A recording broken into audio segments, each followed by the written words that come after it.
They're fucking just a chivalric cunt, so they're... Who is? Like, they only fucking emailed us 2 days before the flight to say that the flight was cancelled.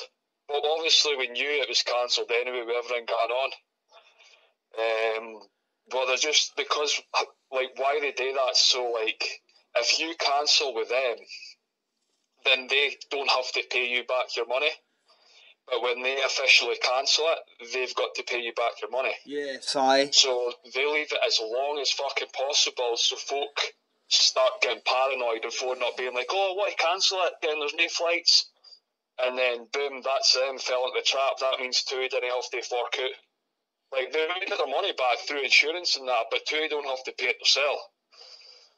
So they're smart that way. Yeah, man, I think it'll be similar with, like, the stag do stuff. You can. I got my refund with that because it's not been cancelled yet, even though, like, it's never got to take place. It's maybe at the end of this month. But I didn't... I just spoke to Eddie about it last week. What was he saying? He was saying about, like, the money hanging, like, somebody's went and cancelled it or something, and it's his money, so he's like, I'm not paying for the fucking next year, and blah, blah, blah. I can't mind what he was saying. See, I fucking knew that in way or another some bullshit was got to happen, bro. Like, I knew it. That's why I just was like, I will give up my £40 deposit and just get the rest of my money back.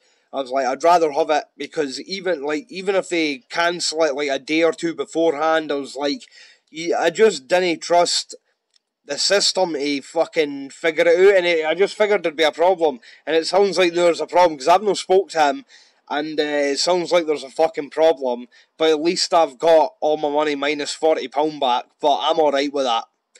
You can, they're probably got to be fucking pissing about. Aye, man, they're probably got to be pissing about for ages now, trying to get their shit sorted out.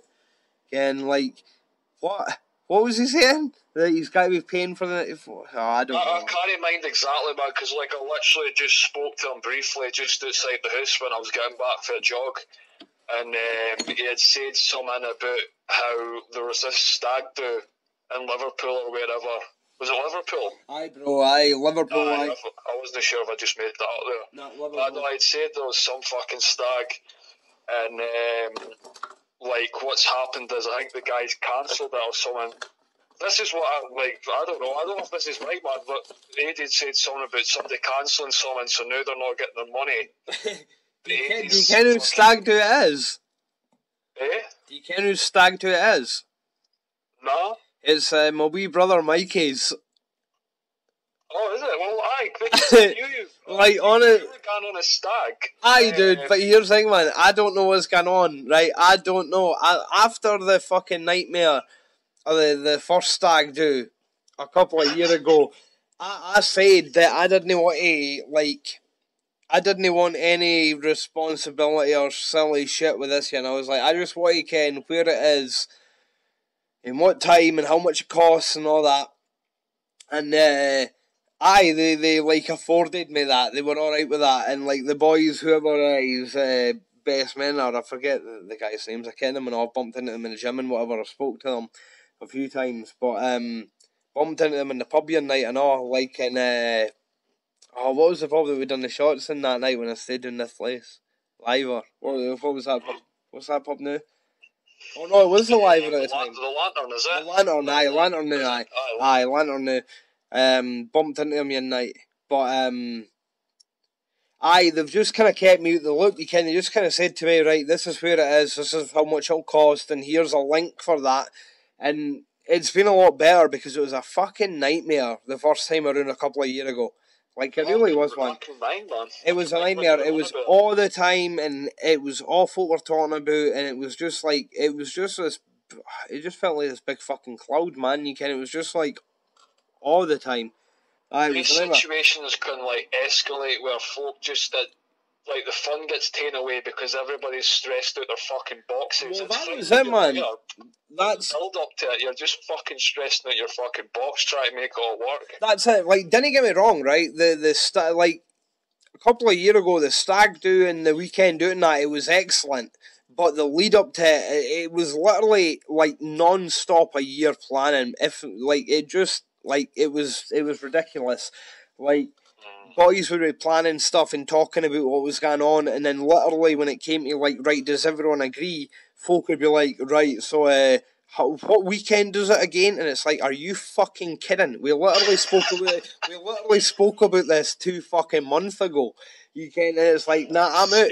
So when it came around this time, you can, I was like, I didn't want nothing to do with it, man. You can, it was just, it'll be good fun when it comes around, but it was so unenjoyable. And I get the idea it's your big fucking day in that, and there's meant to be this big idea of like, you can, like, I don't know, honoured to be the best man or something, but like, I don't feel that, man, or I've no felt that. It's just felt like absolute fucking chaos. You can, and it's like, it's not my chaos, and I should be able to opt out. You can, and just sort of like sit at the back and enjoy it and do my own thing and show my own appreciation of what the fuck's going on with like all that mad shit. And it'll be alright. And it was going to be alright because like it got sorted out and I got sent a link and I was going to be there. You can, and all that. And like I say, I bumped into a couple of boys in the gym and whatever and spoke to a couple of things about it. You can, it's not like I've just like fucked them all off. But I got my money back, and that just what you said there. It sounds like it's went a wee bit tits up maybe, and that doesn't surprise me either, man, because it's a fucking. Like I say, man, I didn't really want to say too much because I didn't really know the details. It was just totally, a fucking passing conversation kind of thing. Yeah, man, totally. No, I totally get it. Totally. But no, But it'll get rearranged, it'll get rearranged and it'll come around whether it's next year or the year after. It's, to me, it's just an excuse for a bevy, man. It's no different to, like, when it's a birthday and we're going to Amsterdam or going to a gig or whatever. It's, whether you need a good excuse where you're just like, fuck it, it's been a while, that weekend we're both off. That kind of thing.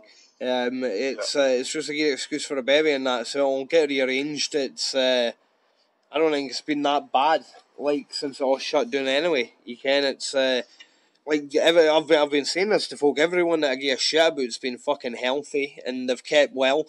The person closest to me that I ken, Kevin Bacon-wise, that's been affected by it is your missus, and she came through and she's been alright, and you've been alright. And yeah. I think I'm going to get some money next month off the government, and I can still take on another job if I want. It's when you contemplate the social distancing thing and folk aren't in your grill and in your personal space and that, and folk are just fundamentally more new appreciative like that idea of personal space and that, it's no been that bad, I don't think.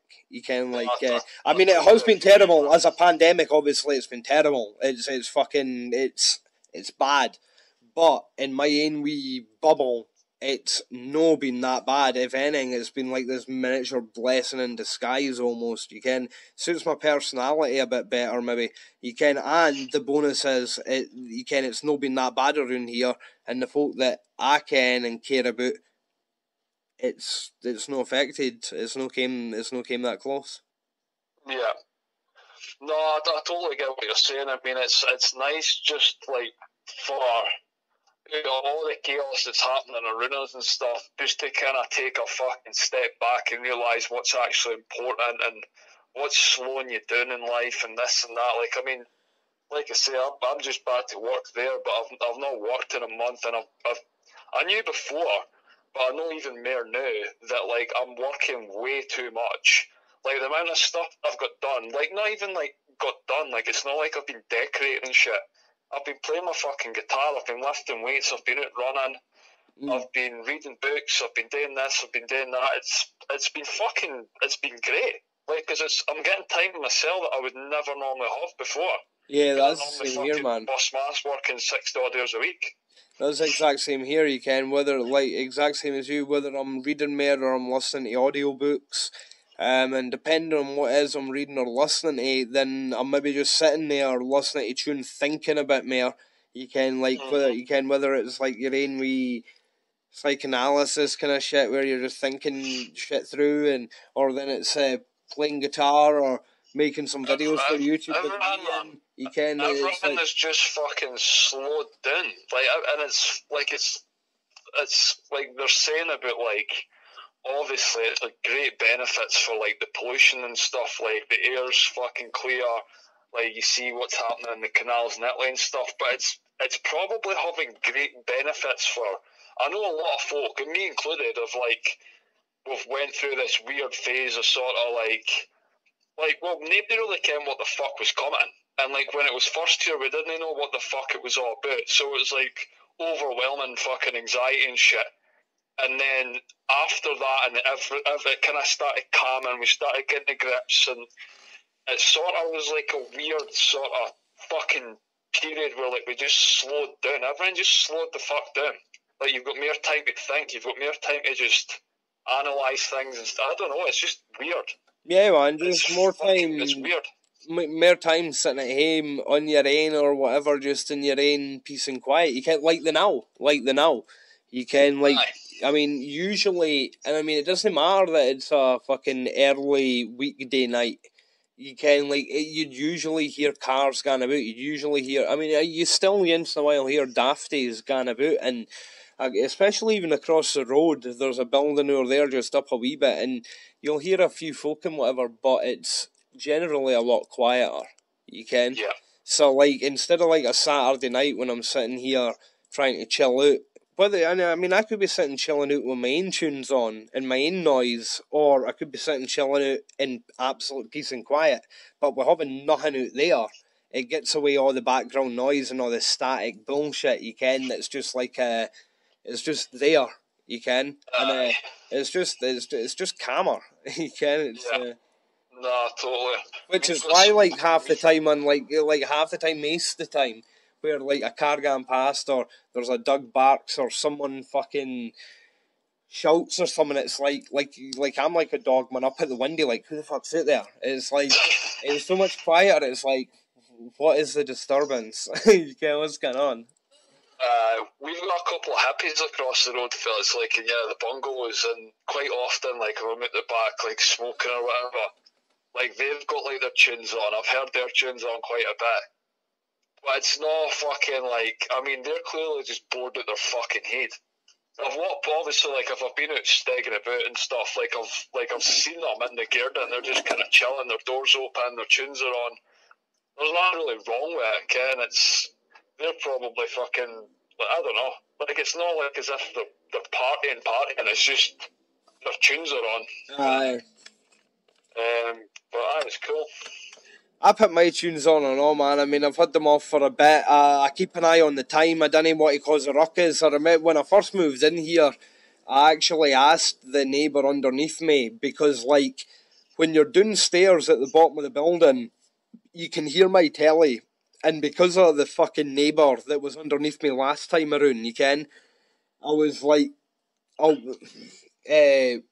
consciously aware that, like, right, someone could have a fucking issue if I just happen to have my telly on, because of the fact that, like, even if it, like, just because I listen to heavy music and it's loud, even if I'm no blaring it and they can hear it, because I can hear it at the bottom of the stairs, it might be a problem, you can, especially with this asshole that was there before, you can. I was trying, so I asked him and that, and he said that, like, nah, I can't hear nothing in there, but nah, and I think that'll be, like, make sense, because, like, even when I'm in the wee room, like the bedroom, you can't, I mean, you can obviously hear what's the telly, but it's a lot quieter through there, so I think when you're, like, downstairs and then through a door and through another door and you're in another flat and that, it's not got to be too bad. I've went on a tangent. How to get onto that? Because we were talking about music, fucking neighbours playing music. So what did we call her? What was her name for her? The fucking psycho bitch underneath you. We used to call someone. I'd came out with you in time. I was like, you're better. I can't even fucking mind what the fuck it was now. I totally had a name for her, but I can't mind what it was. Fucking total asshole, man. Total asshole. Oh, it's crazy, man. It's all these mad Scottish fucking. I think it's a lot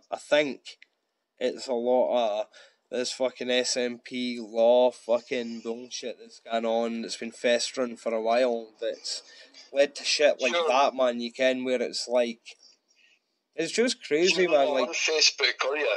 Or you are, but you're not really. I am, but I'm not really, or I try not to be. I am because I need the business page, but I'm no actively posting or putting statuses or any of that shit. Like, I've got like. I don't even think you're on my friends list, bro. And literally, like, if I could start again, and I kind of want to, but I can't be bothered starting again. Like, literally, you'd be like, you know, my 5 pals, and you're not even, you know, my 16 pals this time around. But now I'm like, there's folk that are on my pals list. I'm like, I could probably be kind of stay in touch with them that much. I could get rid of them. But then I'm like, if they notice, they might be like, meh. So I'm like, I'll just ignore it. And I'm like, I didn't even want fucking Facebook. And so.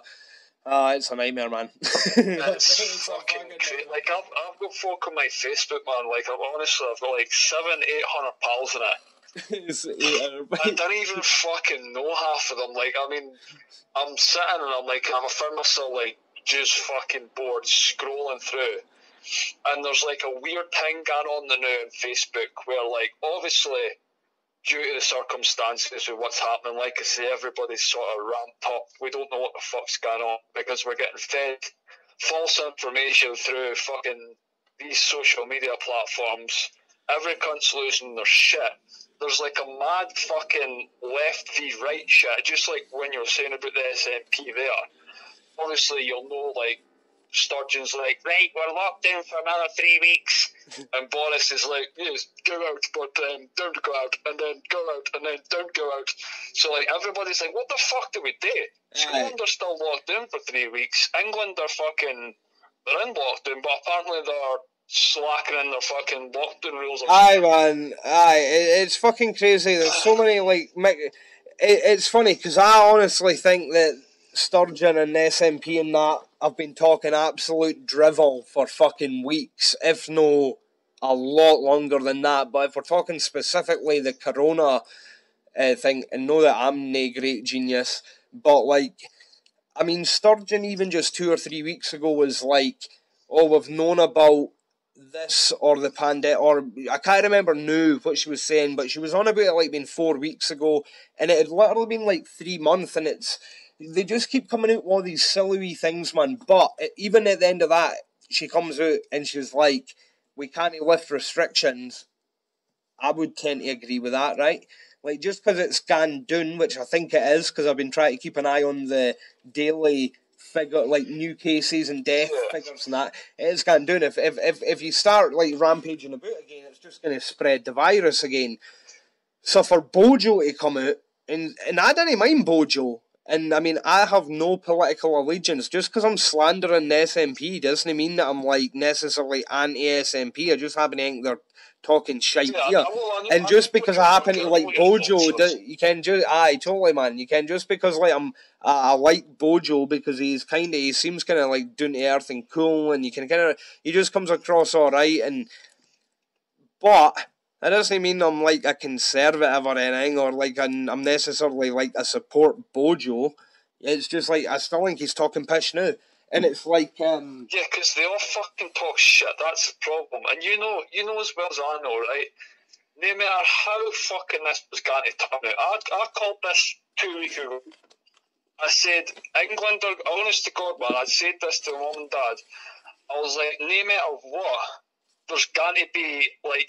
There's always going to be a weird division here.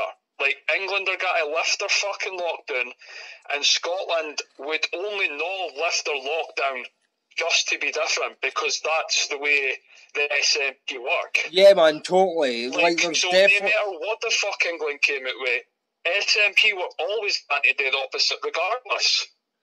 I think that's definitely a fair point, 100%. I think there's definitely that just fundamental antagonistic, like, preset fucking notion with SNP where it's like, they're just gonna, like, we're nationalists, we're just gonna fucking be anti-England. It was kind of like when Nicola Sturgeon, I think she was addressing, like, the number of old folks' homes deaths, and there was like a world figure, and then the news was on about the UK figures and whatever, or predominantly, or focusing on that. And Nicola Sturgeon, like, instead of being like, when it came to talking about UK figures or whatever, rather than being like the deaths in England, she was like the deaths in other parts of the world when referring to like the UK deaths in care homes out with Scotland. And it's like, why can you not just be like the deaths in England? Like, we get it, you're nationalist, we like being Scottish, I like being Scottish, but like, it's not just about being like sitting there like nipping fucking heels like this wee asshole. Like, you can just petted or something, man. You can petted or that. Just silly, like just silly stuff. It's like it's like, why is it so difficult just to be like, there's a lot of deaths in England, there's a lot of deaths in the UK. Why does she need to be like, oh, in Scotland we're doing this and the rest of the world, when addressing the UK or Great Britain?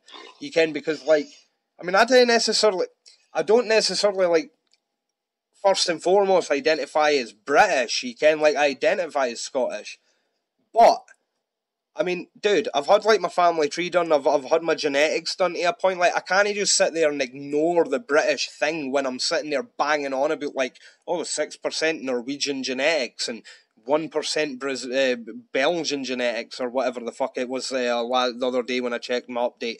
It's like, it would just be silly. So it's like, does that thing get fucking constantly updated? Yeah, man, yeah. Because that was months ago, if not fucking like at least a year or two ago, was it not? Yeah, man, they hold on to your sample and it updates. Like, I've had, so when I first had my first sample estimate was the unit said it was 33, 32, 34% Scandinavian, and the rest was basically Scottish and Irish.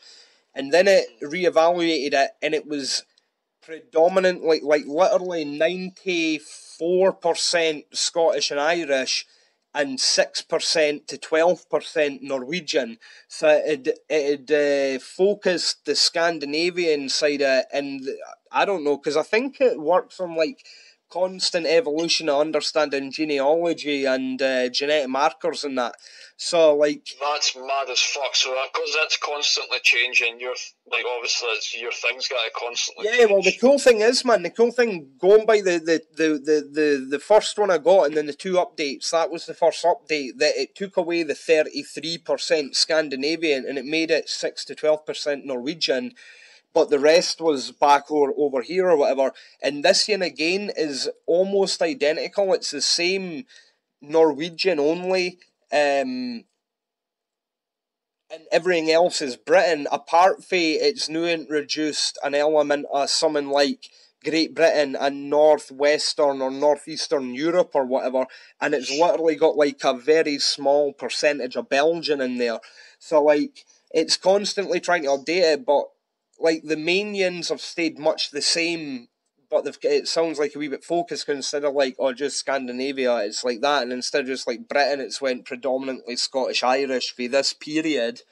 You can, it's pretty cool. You can, I mean, it could go totally the other way around again, I suppose, but it would seem that the two updates I've heard of, if it wasn't what the first update was, they would have noticed that, rather than it looking like it is more detailed, that, you know? But it's pretty cool, man. It's pretty cool. And it makes sense, actually, the Norwegian thing, man, because if I look at, like, my family, like, when I was looking into, apparently, like, because as far as I'm aware, I'm a descendant of John de Graham. Yeah. And when I looked into that lineage, because the guy in... what's his name? Jacob, older guy. Jacob was my great-grandpa's nephew, who was actually my great-uncle, but either way, great-uncle's nephew.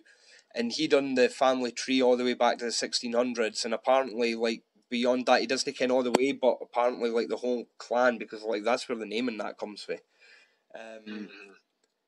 But when I looked into that, like, I just assumed that then, like, the whole Norwegian bit, or anything that wasn't British, must come from my dad's side. And when you look into that name, the that name sort of comes about at a point where just before this guy or this family or this lineage of people, landowners or whatever in the northeast of Wales, just near the border of England, had been given land by the Normans. And I was thinking, like, oh, that would make sense. But then if you look into, like, my mum's side again, the heritage of that name is apparently in the kind of Norman thing as well, possibly the the battle at Largs. So you've probably got like Norwegians coming over, like the Norwegians that came over like Orkney and Shetland and doing the Hebrides that way and into Largs, and then you've got the Normans that went from Norway with like Rollo and that back in the day into fucking France and Paris, and then Normandy, and then the Norman conquest of England with William the Conqueror. It was like descendants or generations of people after that that gave land to people that I'm descended from. Yeah, because I'm sure the battle. I'm sure a lot of people will be, to be fair, but it's pretty cool to have actually looked into it and ken that just by, or know that as in like the latest information that's out there that we assume is accurate for, or that you can for the time, or understanding today, whatever. Aye. You know? Mm-hmm. I think it's cool as fuck, man. Have you ever looked into that kind of shit? You can. What have you looked into? What do you kind of about like your name and that? Well, I know really like the McClearys they're like Irish. That's as much as really as I know. I don't know if like we came over here during the famine or whatever. But I don't really know too much about them. I know like we came over and then it was sort of like we were Shire bound, so it was like sort of like Stranraer area, obviously, because that's like the kind of closest crossing or wherever. Yeah. So I know like there's McClearys and stuff doing the kind of Shire and stuff, but I've not really delved too deep into it. I say, that's about as much as I know. We did the ancestry test for Rosie because her second name, Not, was apparently shortened for Canute. I was going to say, it sounds very like back in that kind of time with the Viking invasion-y kind of times, like Canute the Great or whoever it would have been, or you can those King Canutes and that. So what did her say? What did her say? I think there is a small bit, but I mean it's not much at all. But I mean we done hers even 2 years ago, 3 years ago. So it'd be interesting because I didn't know that it constantly update. I mean I don't think she just needs to log in, dude. Get her to log into it. Was it on Ancestry? Yeah. Yeah, I'm pretty sure, right? Just get her to log into her account online. That's all I do. I log in. And if you, like, I log in once whenever I think about it, and once in a while it's done it twice. And all the times I've logged in, it's like your latest update, and you didn't have to look at it, but you can. And it's like, well, I'm obviously got to look at it. But it'll tell you if you've got an update, and if you didn't, you just see your profile, and it's always got your pie chart with your estimate breakdown, range, genetic marker, whatever. Regions. Oh, that's mad, like. Yeah, man, I'll get a screenshot and I'll send you mine. It's cool. The Belgium thing's interesting. Like, I don't know why. Like, I'm not a fucking Scooby. Like, I've never read anything that said about, like, just specifically that. But just because, like, when I had the last update, it had said about European markers, but it had a lot of them, like Luxembourg, Liechtenstein, Germany.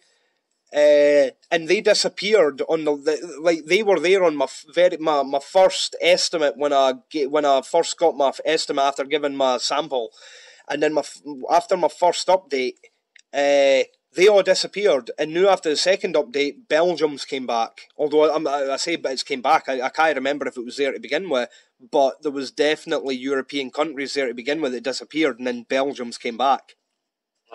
That's kind of strange, isn't it? You kind of be because I've read I've seen videos on YouTube talking about like the different, like say the Vikings when they were going across like the Germany regions, Germanic, whatever. Kind of that's the same thing. And they would be trading swords and whatever.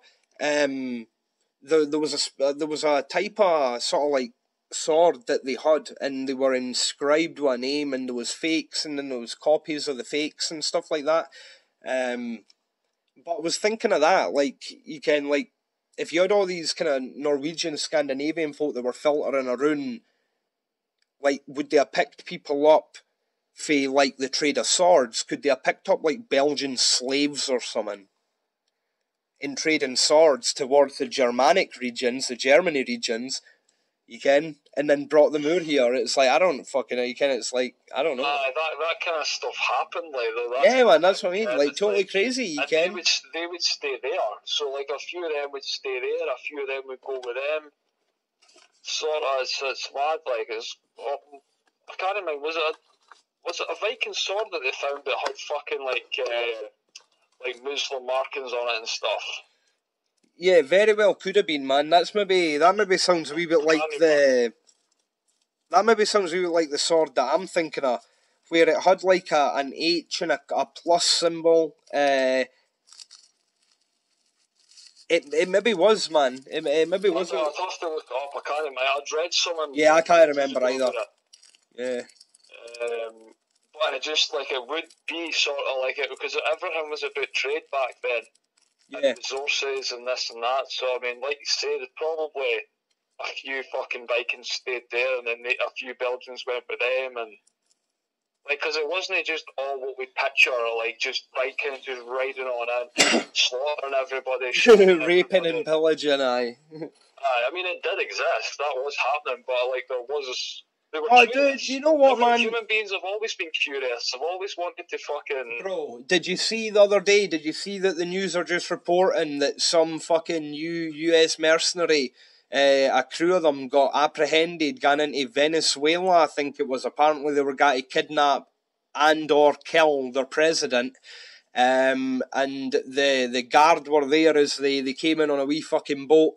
And the guy was, the mercenaries was on the camera on the state, and don't get me wrong, it was a state fucking media channel and that, and he was like, here's a contract signed by this Justin Grudeau guy who's I think I said that right, no, I maybe never said that right, sorry, but I just, fuck, how'd I get onto that? What were you saying? How'd I get onto that?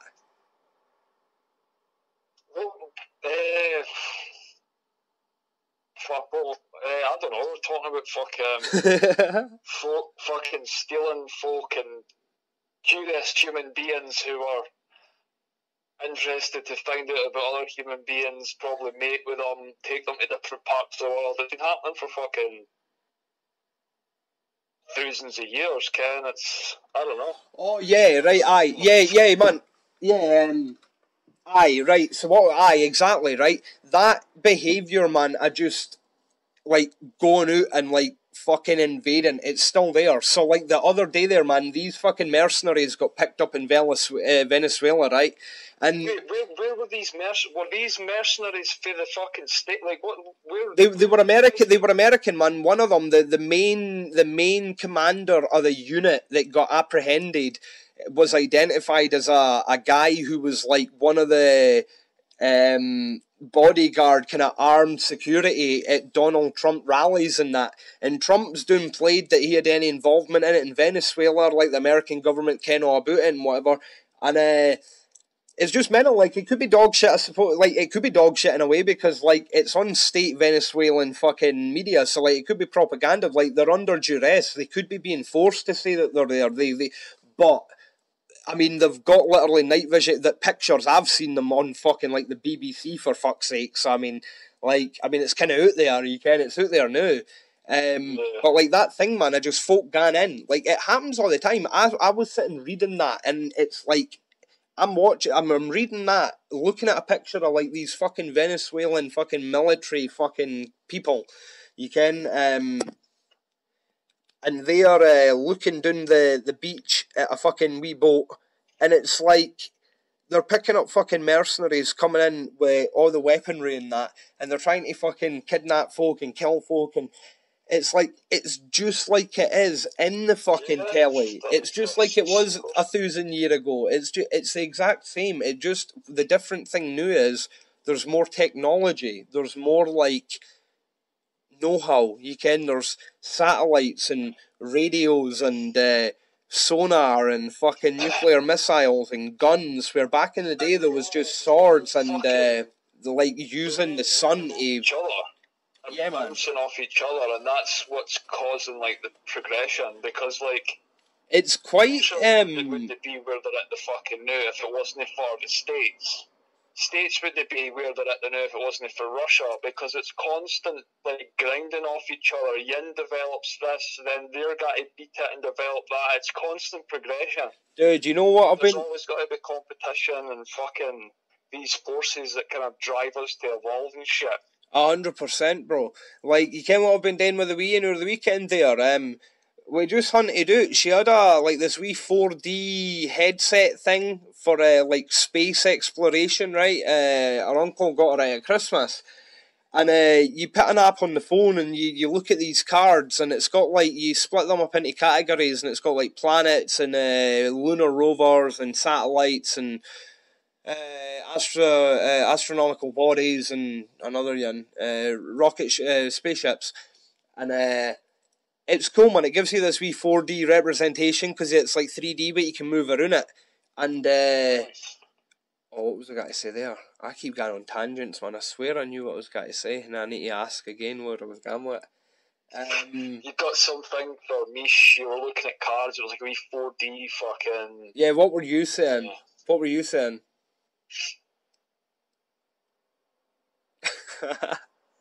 Oh, what was I saying? On about progression, we're on about how fucking countries bounce off each other. Oh yeah, man, yeah, right, yeah.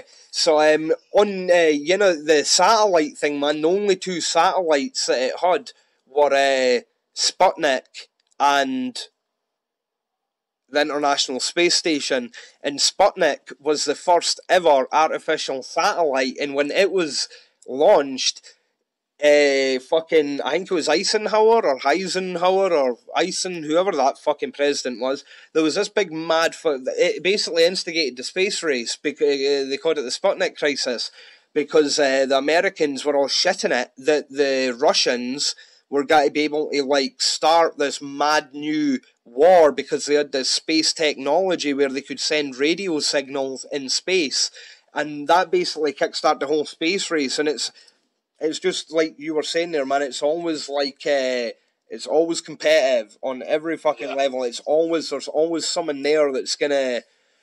Yeah, man. It's just kind of fucking the States cheated, man, because their head like rocket scientist. Their head scientist at the time was what's his name for Germany?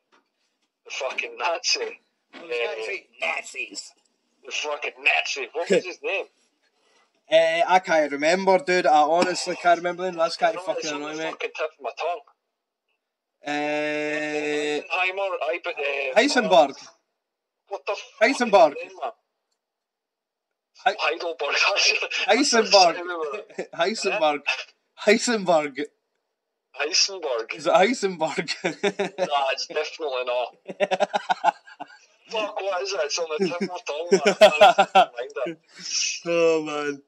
Fuck knows. Anyway, but the States nabbed fucking some Nazis for like the NASA. Yeah, man. After the war, they took all the technology and all the fucking crazy. Mm-hmm. I watched Pocahontas with the wee Ian the other night there, man, and I couldn't believe it was the first time I've watched through it all the time without falling asleep. I hope you weren't explaining the real story to me, sure, yeah. I wasn't explaining the real story to her, but I was absolutely... don't get me wrong, I'm well aware that, these movies are far removed from the source material. However, I was quite struck by, just how, detached the Pocahontas story is. I knew it was back to front with, the whole John Smith thing, but, it literally, nothing really happens in it. They come in, there's a slight kerfuffle, one guy by mistake dies, and they fuck off, and that's it. And I was just that really, really doesn't paint a picture. It really doesn't paint a picture. Although it was alright. I've not fucking watched it in years, man. I can't. It's alright, but it's not that good, watch man. Nah, the Gideons are like fucking. Watch the Little Dinosaur again. Oh, the Good Dinosaur. Watch the Good Dinosaur again. It's good. Do you watch the Pixar movies? Nah, it's something You I'll hater. get back into later on. You hater. Someone that you sit and chill with your wee kid, I can. You hater. So, I'm saving all them. I'll have time to watch them. Yeah, man, they're excellent. They're so good, man. They're just so good. Like in Good Dinosaur, there's just a couple of bits, and like the dinosaur's like a fucking herbivore, and he befriends like a caveman kid befriends the dinosaur, and the caveman kid keeps bringing like steak or dead animals to the dinosaur, and he doesn't know how to eat it, and then he eventually brings him like fruit or berries, and the dinosaur eats it. And then they become pals on their way on the walk, doing their mission. I might bore you with what it is. But like they start munching on these fucking red berry things that are all scrunched up, and the Neanderthal kid looks up to the tree, and they're all like huge and dropping off, glowing and that, and they go on this mad fucking trip, and it's all mental as fuck. And like it's like I'm just kind of looking at it, it's like, oh my god, it's like it's just so good, man, because it's like the wee ends literally just like, this is cool, you can, in colours and fancy and animation, and it's like, this is literally animated fucking LSD trip. You can. Did I tell you about the fucking shrooms that I had, man, like last month or the month before? No, man, no. I only got a gram just to try them out, because I've never tried, like, every time I've had mushrooms, they've always been mushrooms for here. But these were, like, for Amsterdam or something. Nice. And I only got a gram of them just to try them out, kind of thing, and I'm fucking glad I did just get a gram, because I'm sitting in the house myself, and I munched them, and I'm sitting, like, when I say them, there was only three fucking mushrooms that weighed a gram, kind of thing. Yeah. So it's not as if like I'm fucking taking them to leave the planet, or I'm looking to get totally fucked up. Aye. Yeah. But I had them, and then I started getting like the fucking mushy sweats and shit like 45 minutes in. And I knew once I started kind of getting the sweats and my fucking skin felt kind of silky, I was like, right, we're about to fucking lift off. Like, this is I'm starting to fucking kick in. And I'm sitting, and everyone's all good in that. And then, like, I picked up my guitar, and I tried to play my guitar. Couldn't play my guitar worth a fuck. And then, like, I was like, what am I doing? So, like, I put it on the fucking telly. I was watching Clerks. Because, like, it was not long after Eddie had said about watching them all through a year bit, and obviously, like, I couldn't make it, so I was like, oh fuck it, I'll put Clerks on. So I'm watching that, and I managed to get through it, and then I turned it off, and then I just turned the telly off, and I was like, fuck the telly, I don't need the fucking telly, and fuck my phone, and fuck out. So I just kind of sat in the dark by myself in the living room, and I didn't really have that good an experience on them. No. Like, nah. Nah, dude. Just sort of fucking, just kind of, I was pretty hard on myself. Like, I was sitting thinking, like, deep in thought, and I was being quite hard on myself. Like, I'm like, what are you doing with your fucking life? Like, you've got this fucking finite lifespan. You're sitting here fucking wasting away, working 60 fucking odd hours a week, and some fucking bullshit job that you didn't even want to do. You're doing this, you're not doing that. You're like, your priorities are wrong in life. And then it just went on and on and on, and it just spiraled out of control, man. I'm sitting with like my fucking feet in my hands, just thinking, and like just try fucking. I don't know. But I felt as if I needed it at the same time. Aye, how do you feel now? Like post experience, how do you feel now? Great. Like I feel as if I needed it. Like it was a sort of fucking like catharsis or something. I don't know. And it was even like 2 days after it. It was as if I had fucking cleared some fucking mental blockage that I had in my head. Right. Like I had some sort of like. It's hard to describe. I don't know how to really to tell you about it, but like And that was only like after a gram, and I'm glad I did just have a gram, because if I had 2 grams, and fuck knows what the fuck was happening. So have you still got 2 grams sitting there? No, but I can get more. Just gonna get it of what I have them, but I guess, like... Dude, I'll tell you what, man, I think, I was saying, like, probably everyone would be all good if I had them, like, in company, like, with my pals, and everyone would just be like a normal trip. We'd be giggling, we'd be talking shit, we'd be like trying to crack the great mysteries of the universe, all that pitch. But like, I think because I had them, and this was the fuck technology is shit anyway. So like, I turned that, and I think it all just kind of went fucking pear shaped for there. Like. Aye, dude, I think like definitely better. Like when you've got decent company around you and you're in a weird space. Aye. Okay, like whether it's like sitting on your own or fucking about outside or something, it's no got to be as good, it's no got to be the same, it's no got to be as good as it can be. Mm-hmm. Okay? So like definitely like get them again. Just keep them for like with the boys. I'm sure it was on a Wednesday night, man. Fucking funny things seem to happen on a Wednesday night. I ended up fucking buckled last Wednesday. Like, pissed. We were at the back, and it was quite a good day. I was like, fuck it. I was like, I'll put the barbie on, I'll cook us like some food and stuff. And I'm sitting out there, so I started cracking into the beers. And I had quite a lot of beer. Well, it was that Brewdog. I had 8 bottles in the fridge. That's what I've got now, bro. I've got I bought 2 wee 4-packs, the cans. I've got 4 Elvis juice. I'm drinking them now. I bought a big bottle of the tequila beer earlier, a few Zoots. What's that? The Desperados, is it? Aye, the Desperado. That's it, dude. I forgot the name of it momentarily, but that's it. I had a big bottle of that. Maybe a 750, and I've got 4 wee cans of the Brewdog Elvis juice, man, and I think it's like 6 point. What is it? Oh, it's fucking strong, man. It'll be about 6 something. It's 6. I saw it earlier. I just can't see it now. Where the fuck is it? 6.5%. Honestly, dude, I feel a wee bit well-laid. So, like if I have if we end up chatting for another couple of hours, like, I'm going to be malked by the end of it. It's fucking, like, well, this stuff, what is it? 4.7, like, the lost stuff, it's not that strong. But, like I say, I had 8 in the fridge, and then I had another 12-pack that was in a cupboard. So, like, I smashed through the 8 bottles, and then I topped it up with another 5. So I had, like, fucking 13 bottles of the Brewdog. And me and Ro just a bottle of gin. And like, there's only yin glass for a gin in it.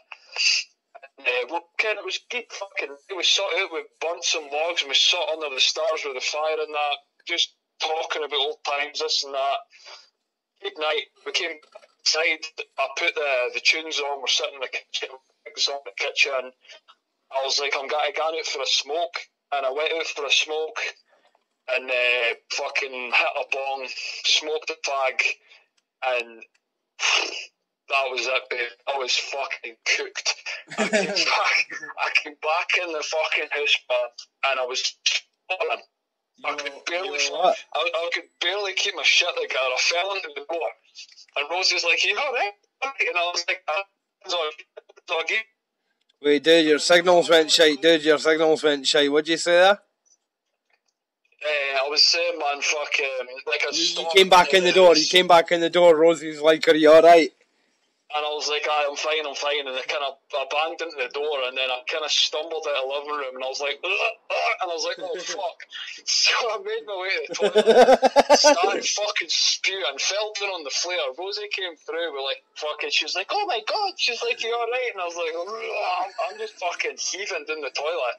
And she's like, she's making me glasses of water and pretty much fucking like putting it down my throat, trying to make sure I'm getting my shit together. And I'm just fucking I must have had like 3 spews, and I've not spewed in fucking ages, man.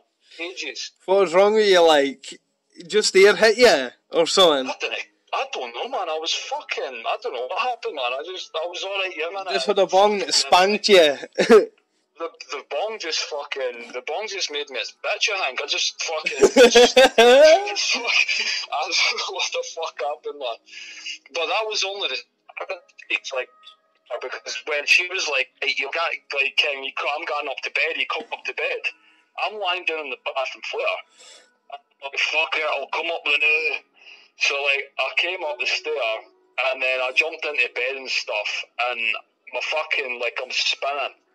Getting that horrible fucking feeling you get where you're lying down and everyone's spinning.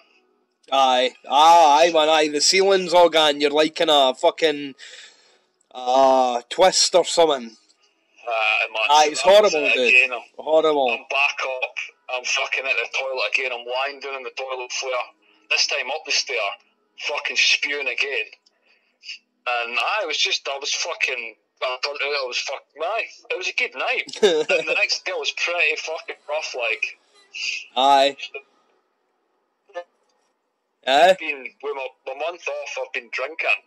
But, like, I've not been getting, like, proper fucking wasted at that. I've only been hitting, like, 4 or 5 bottles of beer at night. Yeah, man, I'm the same, Like, I used to have I was saying this to, I think, the Ian's mother. When I was younger, man, like, maybe a wee bit younger as you, a few years younger as you, I used to drink at home on my own. No, like, loads, just a few. But I'd have a fucking mini sesh. More often than no, you can, whether it was just watching the football or whatever. And then I've not done that for fucking years, but in the last couple of months, I've definitely, like, just been, like, when the Ians went back to our moz and that for a couple of nights, it's like... I'm just going to sit on the fucking sofa and enjoy it and have a smoke and go to the shop and get a few cans. Fucking right. And, yeah, man, and Tappy was saying that at the factory they're actually, like orders on, like, boxes for beer and all that are, like, through the roof and whatever. So I can imagine it that more folk are just going to the wee shops or whatever, go to Tesco, Morrison's, whatever, buying beer sitting at home and that, or... Aye, it's and it's actually alright, man, because I'll tell you what, you came up, man, I do not fucking miss going to the pubs, no here. I can't wait to go camping. I want to get fishing gear to go fucking either camping with, like, you or fucking doing it on my own or whatever. I'm going to book a fucking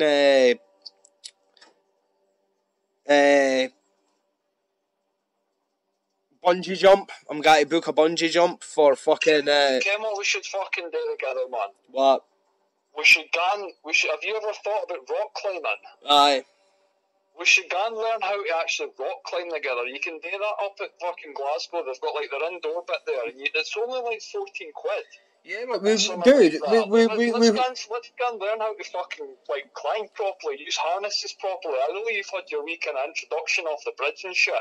Well, let's learn how to do all that fucking stuff. Aye, dude, we snowboard up there and that and all. Aye, we could totally do that, man. But we could also fucking do that with my mom's partner. Like, he's got all the gear. He kens all about all that shit. We could literally just say to him, like, I would say to him, we need to get a weekend. Me and my pal, me and my pal were talking about this. You're the guy. And he'll be sound with it, because he is fucking sound. And he's said about stuff like this. And I could say to him, like, we want to go and rock climbing. Can you get the gear and take us out sometime? You can take us a weekend. I'll bring the wee in to watch or whatever, and he would fucking take us out somewhere, man, locally, and we would actually rock climb. That'd be fucking awesome. Like, yeah, man, like, he literally said that. He said after we went abseiling and that off the viaduct, he was like, if you ever want to do anything like this, let me ken. And, like, I mean, it's no like he would have to walk out his way to say that to me for me to go and ask him. He's so fucking sound, I would go out my way and ask him, because it's cool like that. You can, like, I ken that he's the guy, because, like, yeah, man, like, I'm going to record conversations with him, like. Some dude fucking company and all, you know what I mean? Eh? You'll probably be happy with some dude company and all, like, get out the house, hang out with some fucking dudes, Ken. Like, that's it, man. He was saying that at Christmas there, he didn't want presents or nothing. He wasn't going to give me and my wee brothers presents. He just wanted to get the three of us to go and to the bothy with me one night and stay out and have a bevy and that. And it's like, yes, that sounds far fucking better than exchanging monetary value gifts that are going to end up in the bin or be done by the end of the fucking year. It's yeah, man, I far prefer the fucking thought in that. That's why it's cool, like, when he gave me that wee fucking keyring, the wee bomb keyring that's made out of a bomb that was actually dropped on Laos. And Laos is like the most, yeah, man, it's like Laos was the most bombed place in the whole bomb. Man. Well, when we were there, like in Cambodia, I was actually, this is weird as fuck, I was just talking to Richard Parkinson about this today, because he was in Laos. Like, he was literally just talking about this today. And, like, we were discussing this about, like, because the United States now dropped that amount of bombs on, like, Laos and Cambodia and stuff in Vietnam for the Khmer Rouge, who were, like, Pol Pot. Have you ever heard of him? I think I might actually, it rings a bell, the name, but I couldn't tell you his story. He committed, like, one of the biggest fucking, like, Hitler was obviously, like, we thought that, like, this guy, I think got killed. It was in the millions, but it was nowhere near Hitler, obviously. But this was only in the 1970s. So, like, it's a lot closer as Hitler. Yeah. And the world kind of fucking just forgot about it. Because obviously it's in Southeast Asia. It's not really... Where was this dude? In Cambodia, no? Or in Laos? In Cambodia. In Cambodia. It's a crazy fucking part of the planet, bro. It is a crazy part of the planet. That whole region, man. Like, it's just crazy.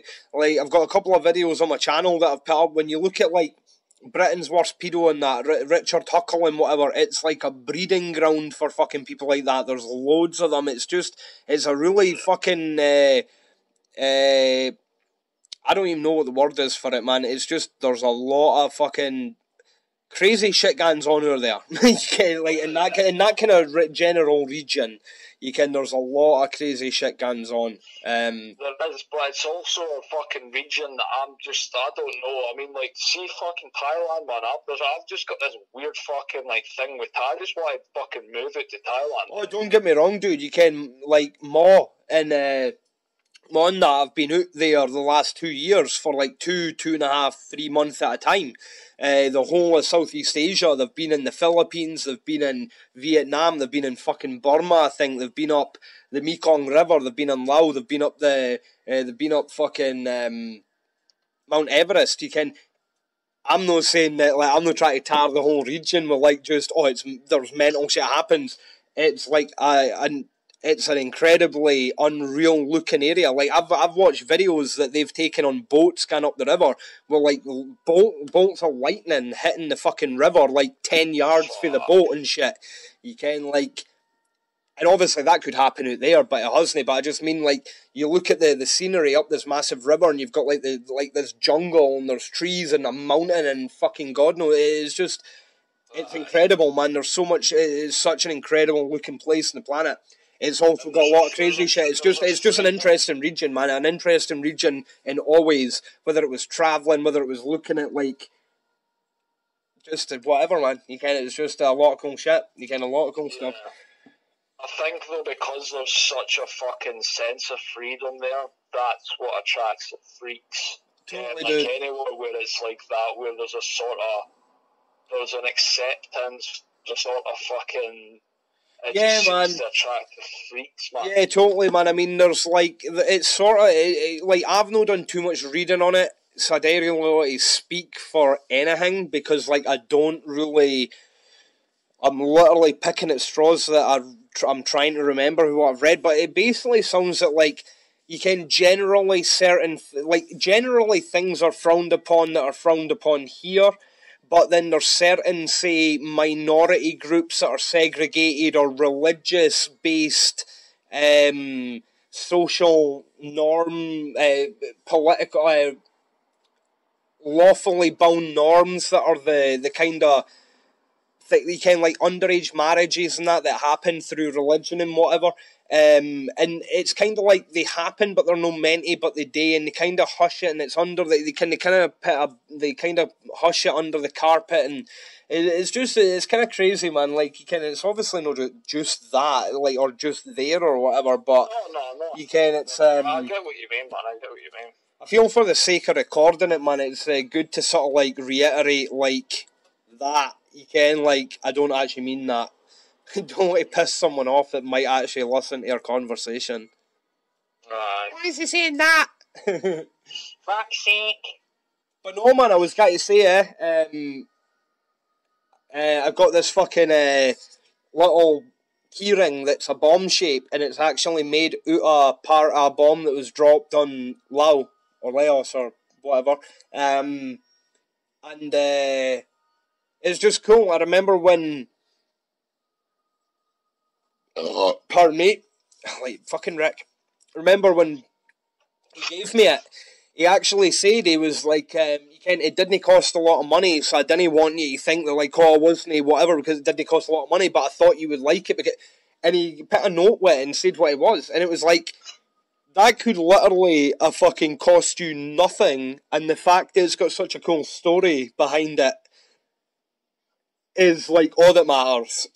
Yeah. You can, like, the idea that, like, I mean, don't get me wrong, it would be cool to have a diamond or a lump of gold or a bit of one of these really expensive, wealthy, lucrative gems or materials or whatever. Like, it would be good to have you in, but it's also cool to just have someone that's got a good story behind it, you can, because, like, we've been talking about it for 20 minutes. Aye. You can, and that's cool, and it's not that we've just been talking about that, we've been talking about a whole range of shit just because of that, and that's the cool thing about it. It's like, dude, you don't need to, like, say that it's like it costs you 10 pence. I couldn't give a fuck. The fact that it's got this cool story, it's for this area that's had the most bombs dropped on it anywhere, and there was this whole fucking, and then we end up talking about whatever. You kind of love that. I love that. Aye.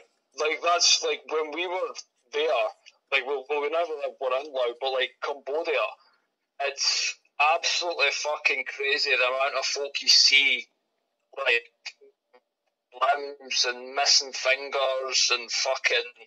There's still bombs going off there. Yeah, I know, man. Yeah, he dropped in the fucking 70s. Yeah, dude, I know, man. How fucking mental is that? 50 fuckers doing the thing, and there's bombs still going off in the fucking jungles that were dropped there for the fucking Yanks. Yeah, dude, man, like, that's what he put on the note. I remember he said that, like, bombs are still, like, people are still dying today for bombs going off that were dropped, like, fucking 50 years ago.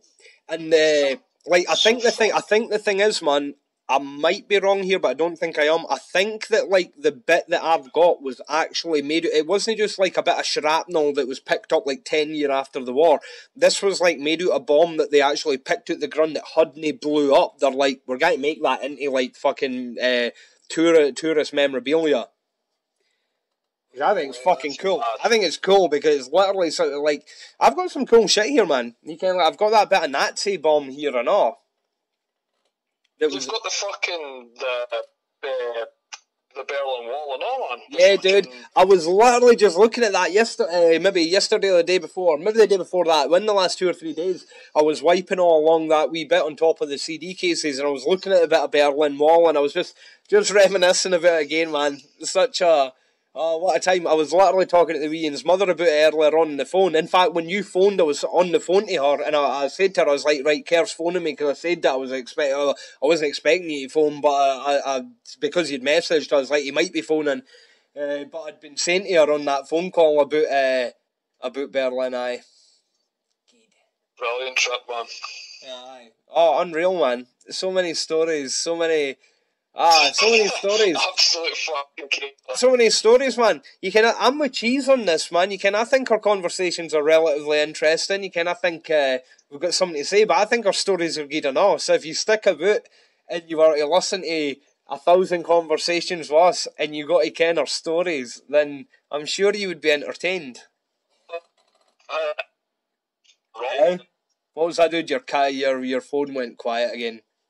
I was saying, if if you didn't fucking think some of the stories are funny, then there's something wrong with you, like. Dude, There's that many good ones.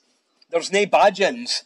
Like, I literally do not have a single story for Gan.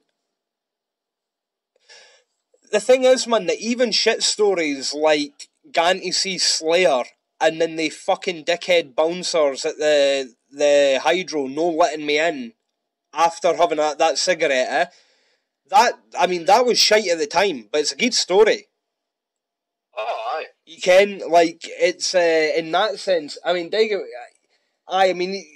it's always been good times, man. I mean, even the shit times, even though there's not been many shit times, you can, it's just, fuck, it doesn't matter. You can, in the grand scheme of things, even though I'm bent out of shape that I never saw Slayer on their last fucking... We had a good build-up before it. Oh, dude, it was great. On the shit. train and that, it was good, man. It was good. I can't believe it. I still... What about right now, man? What about right now, like, with hindsight and anything that you've ever thought? Do you think that I deserved to not get back in that venue that night? Nah, compared to Knicks I've seen you, and I thought you were relatively alright. I didn't think I was much worse than anyone else in the group. Jock was fucking absolutely buckled, and he managed to get in, but he missed Slayer as well. Like, Jock fucking was, like, doing on the flare speed, seeking that, and fucking Bez had to chuck him in a taxi and get him the fuck out of there. Jock missed Slayer and all. Well, at least he missed it because he was fucking wrecked and daft. I missed it because the bouncer was dicks. Like, this is what I mean, bro. Like, I've been come on to fuck. Like, what? I'm coming 34. Been drinking for, or going out anyway, socialising, going to gigs, whatever, for 18 years. So there's going to be plenty of times that I've been ejected for venues because I'm just out of order. I'm not talking about that. I'm talking about, like, something different where it's just like... The weird thing is all the other instances where it's like...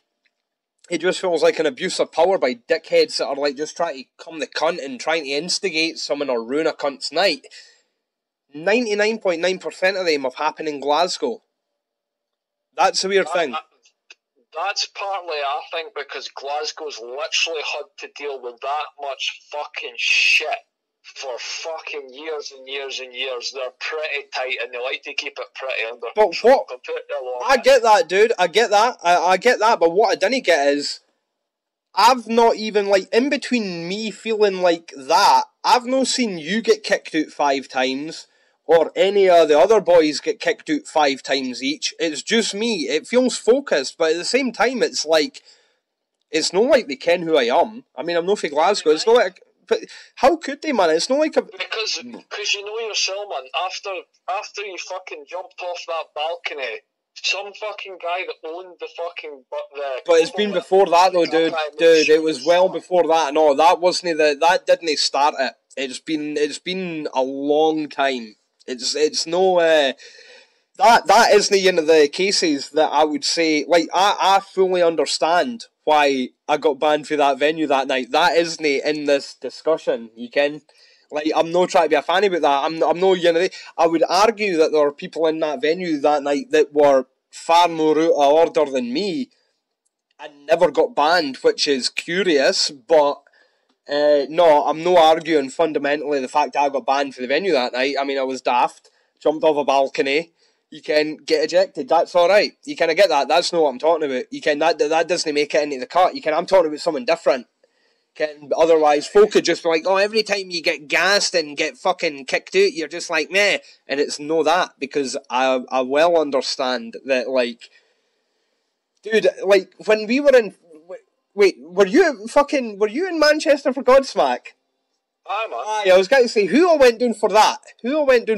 Me, you, AD. Was it just the 3 of us? I was going to say, that was the 3 of us, huh?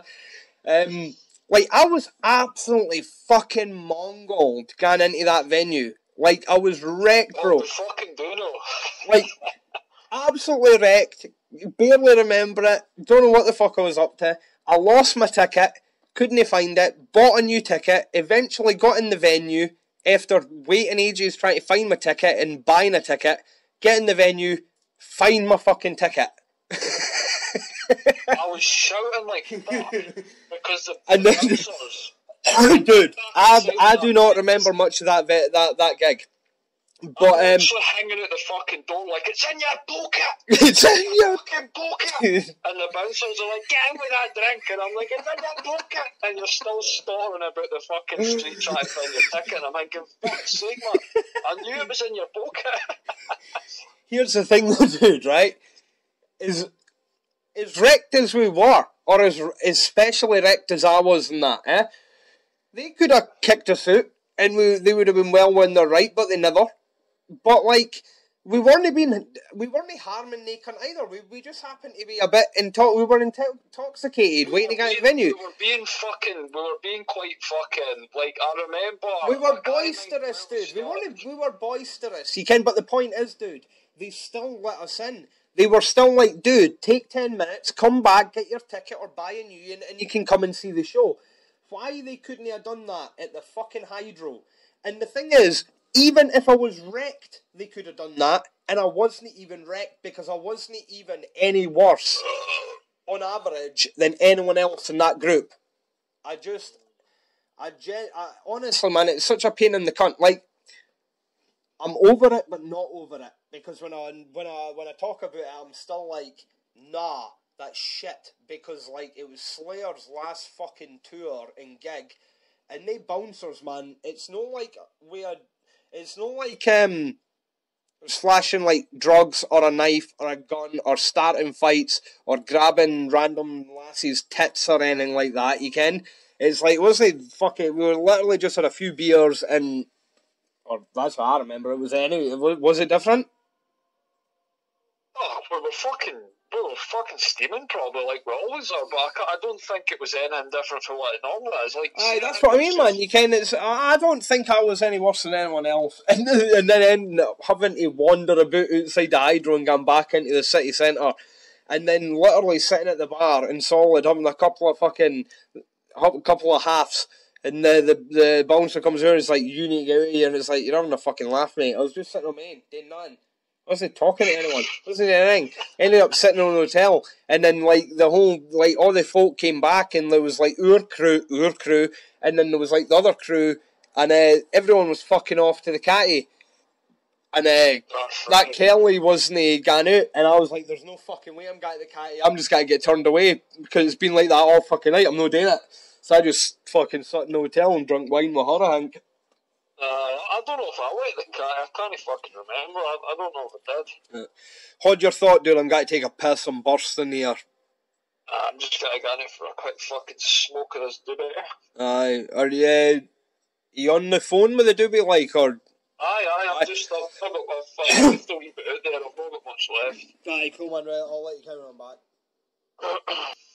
Alright. Sorted. Yeah. I've got I grabbed a wee case of Ghost Ship and Adnam's Southwold Pale Ale, Citrus Pale Ale.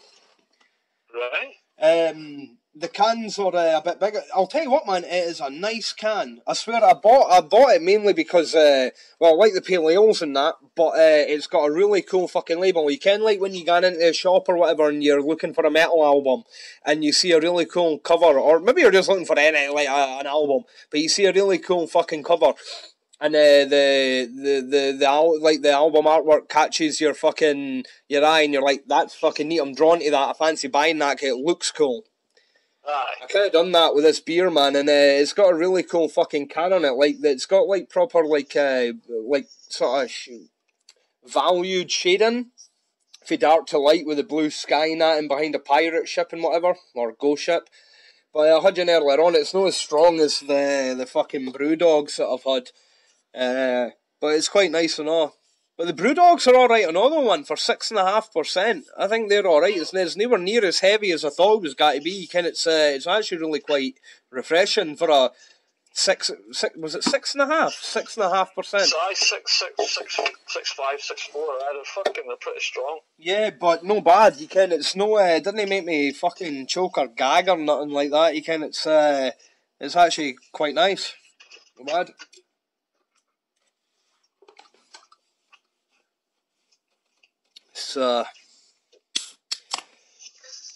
fucking went outside to get that there, and it's fucking soaked, man. What is? The doob. Oh, gutting, mate. Gutting. There was only, like I said, there was only a wee bit left, but yeah. I'm just kind of rolling wee in the new as well. Dude, did you watch the fucking fights on Saturday? Is that, aye, because when you messaged me earlier on, you're like, we've got to talk about the flights. Oh, I know the flights. Flights? I was like, fucking, is he booking flights? What the fuck's happening? Obviously, I was like, oh, the fights, he's probably in the fights that happened. Aye, man, did you watch it?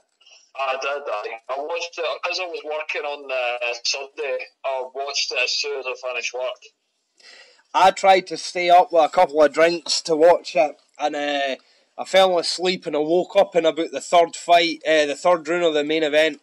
And then I woke up after the main event when Gagey was getting interviewed, and I couldn't tell like whether Tony had won and Gagey was getting interviewed after it, like the Cejudo fight, or if I just couldn't tell what happened. And then when I downloaded it, man, the fucking the commentary track was like a good 10 minutes out of whack, so it was like I had to watch it in silence. It's fucking well annoying when that happens.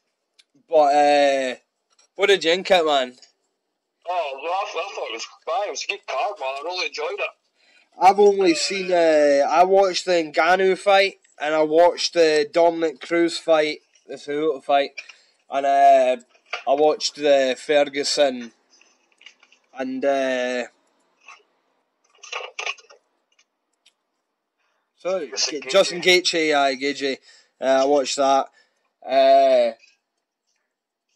I thought it was fucking awesome, man. It was a good card, man. The prelims were alright and all. I've not watched him. Fucking Sean O'Malley was fighting, Don't think so. Unless he was on the Fight Pass prelims. I only watched the actual prelims. And the first fight on that was Nico Price and Vicente Luque. Right. And it was a fucking war. Aye. It was a really good fight. So how many fights? So what do you get? You get the main card, you get the pre-show, and you get like the prelim or whatever. Aye, there's like Fight Pass prelims that you only can see if you've got like the UFC Fight Pass app. So you've got to like subscribe for that or like pay for it kind of thing. Right. Okay. So what do you get? Do you pay for all that shit, dude, or do you just what do you do? Do you fire stick it or that? Yeah, man, I just watch it like that. Aye. I usually just torrent it, man. You can I wanted to stay up and watch it, but I literally just stay. I mean, I didn't do much Facebook and Instagram. 99.9% of what I see is birds with their tits out or something. Anyway. Aye. So I'm not going, but I literally just stayed off Facebook and Instagram in case I saw like some fucking fight stuff, and I just torrented it, man, and I thought it was fucking excellent. I mean, Gagey's a fucking monster, like. That's the best Gaethje we've ever seen. Dude, like I'm no fucking all that. Like, I don't know all that much about the fucking fights and the fighters that, and I mean, I do fucking a bit of karate with the wee and I do a bit of boxing with my wee brother, and I still fucking can absolutely fuck all about combat theory, but like, they dudes look fucking good, man. You can, and just I don't know, man. It was just good. It was just fucking entertaining as fuck to watch, and I love both the guys, man. They're just. Like, Tony can take a hoorah abuse. Like, absolutely ridiculous. The fucking shots he was taking for every round were fucking crazy. Dude, I was voice record. What is it on? What's that? Voice note or voice recorder app note or whatever. I was doing that with Cheesy after the fight and that. And I was saying to him, man, you can, when you look at someone like Ngannou, and they knock out that guy, like the first fucking punch it lands, the first gen absolutely wipes him out. That is devastatingly, dangerously fucking powerful and just... The thing is, though, just because Tony Ferguson can be smacked about the head 100 fucking million times in half an hour doesn't mean that it's good that he does. And, like, don't get me wrong, as a fan watching it, it's fucking awesome watching a motherfucker be able to take a beating. You've got to understand. Like, that finish, man, that finish, I've no got, as a fan, I've no got a problem with that finish. Tony, literally, like Rogan was saying 2 seconds before it, man, everyone else would have been knocked the fuck out. Gage's fucking, someone put on Twitter or that it came up on the fight. Like, it's no like Gage's fucking throwing pillow fists or whatever. Gage was trying to kill him. Dude, the punches were fucking devastating, and they just kept coming, and it started in round 1, and it went right out through. I was saying that, and it seemed to have fucking Ferguson's timing off to a T, because every time Ferguson moved, Gage's left hook was there every time. So that left hook, he had it fucking perfect every time. Not to mention, I mean, his rights, his crosses, his straights were fucking superb. Yeah, man. As well. But that left fucking hook was there all day, every day. I saw that. Couldn't do fuck all about it. I saw that someone had put on Twitter or something like that Tony just got Tony'd. And it's a cool sentiment, because literally, man, like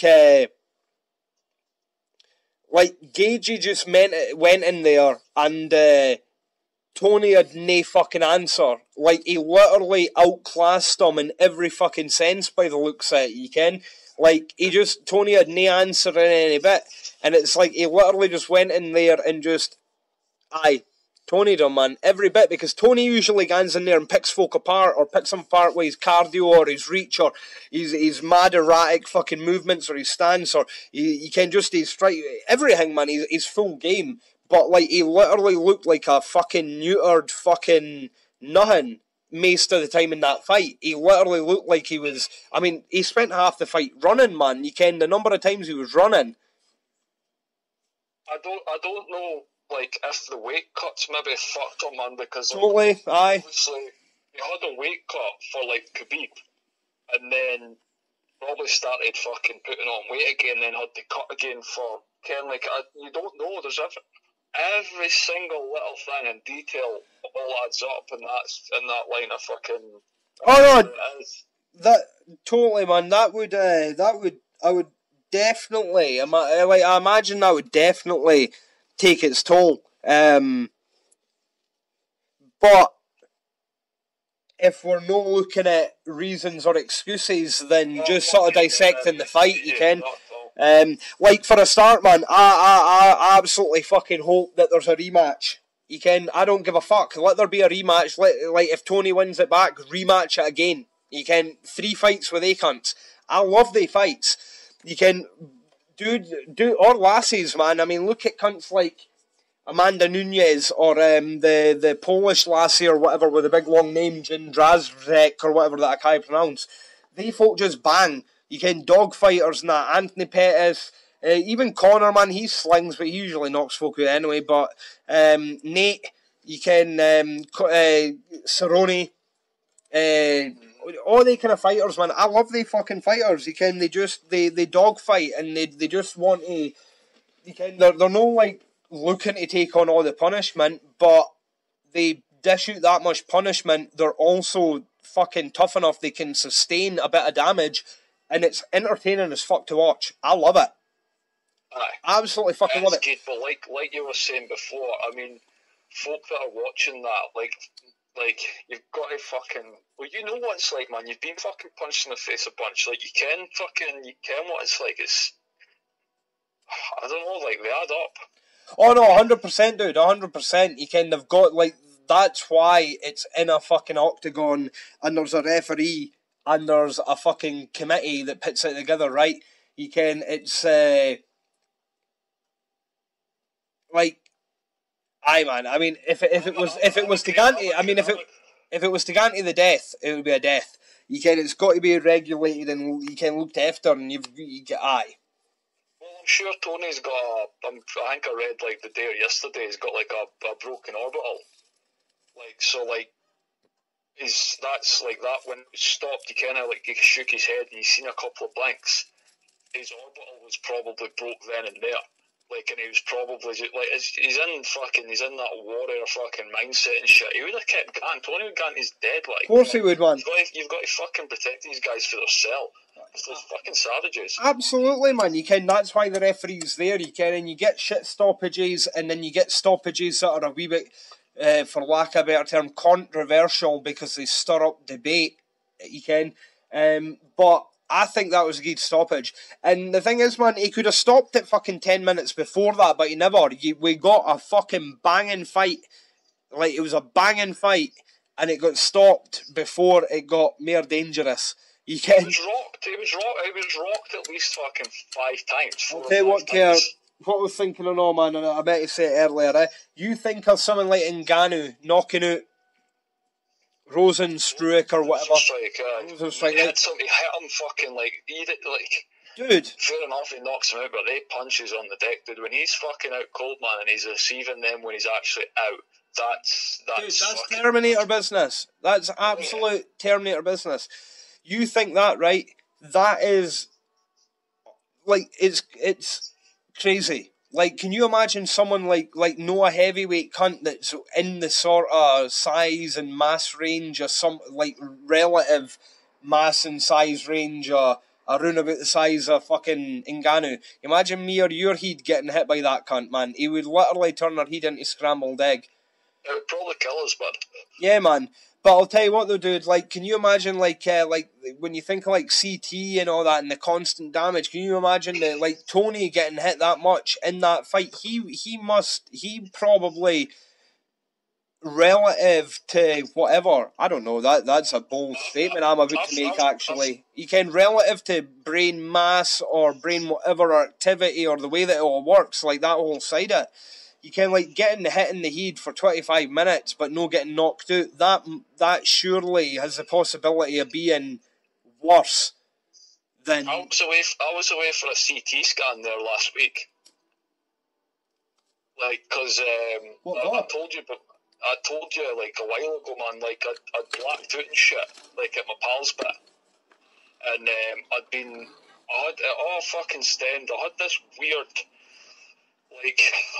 It was like fluorescent sort of weird fucking colour, but it was like water coming from my nose. And I first got it, I got lit up pretty hard in sparring one night.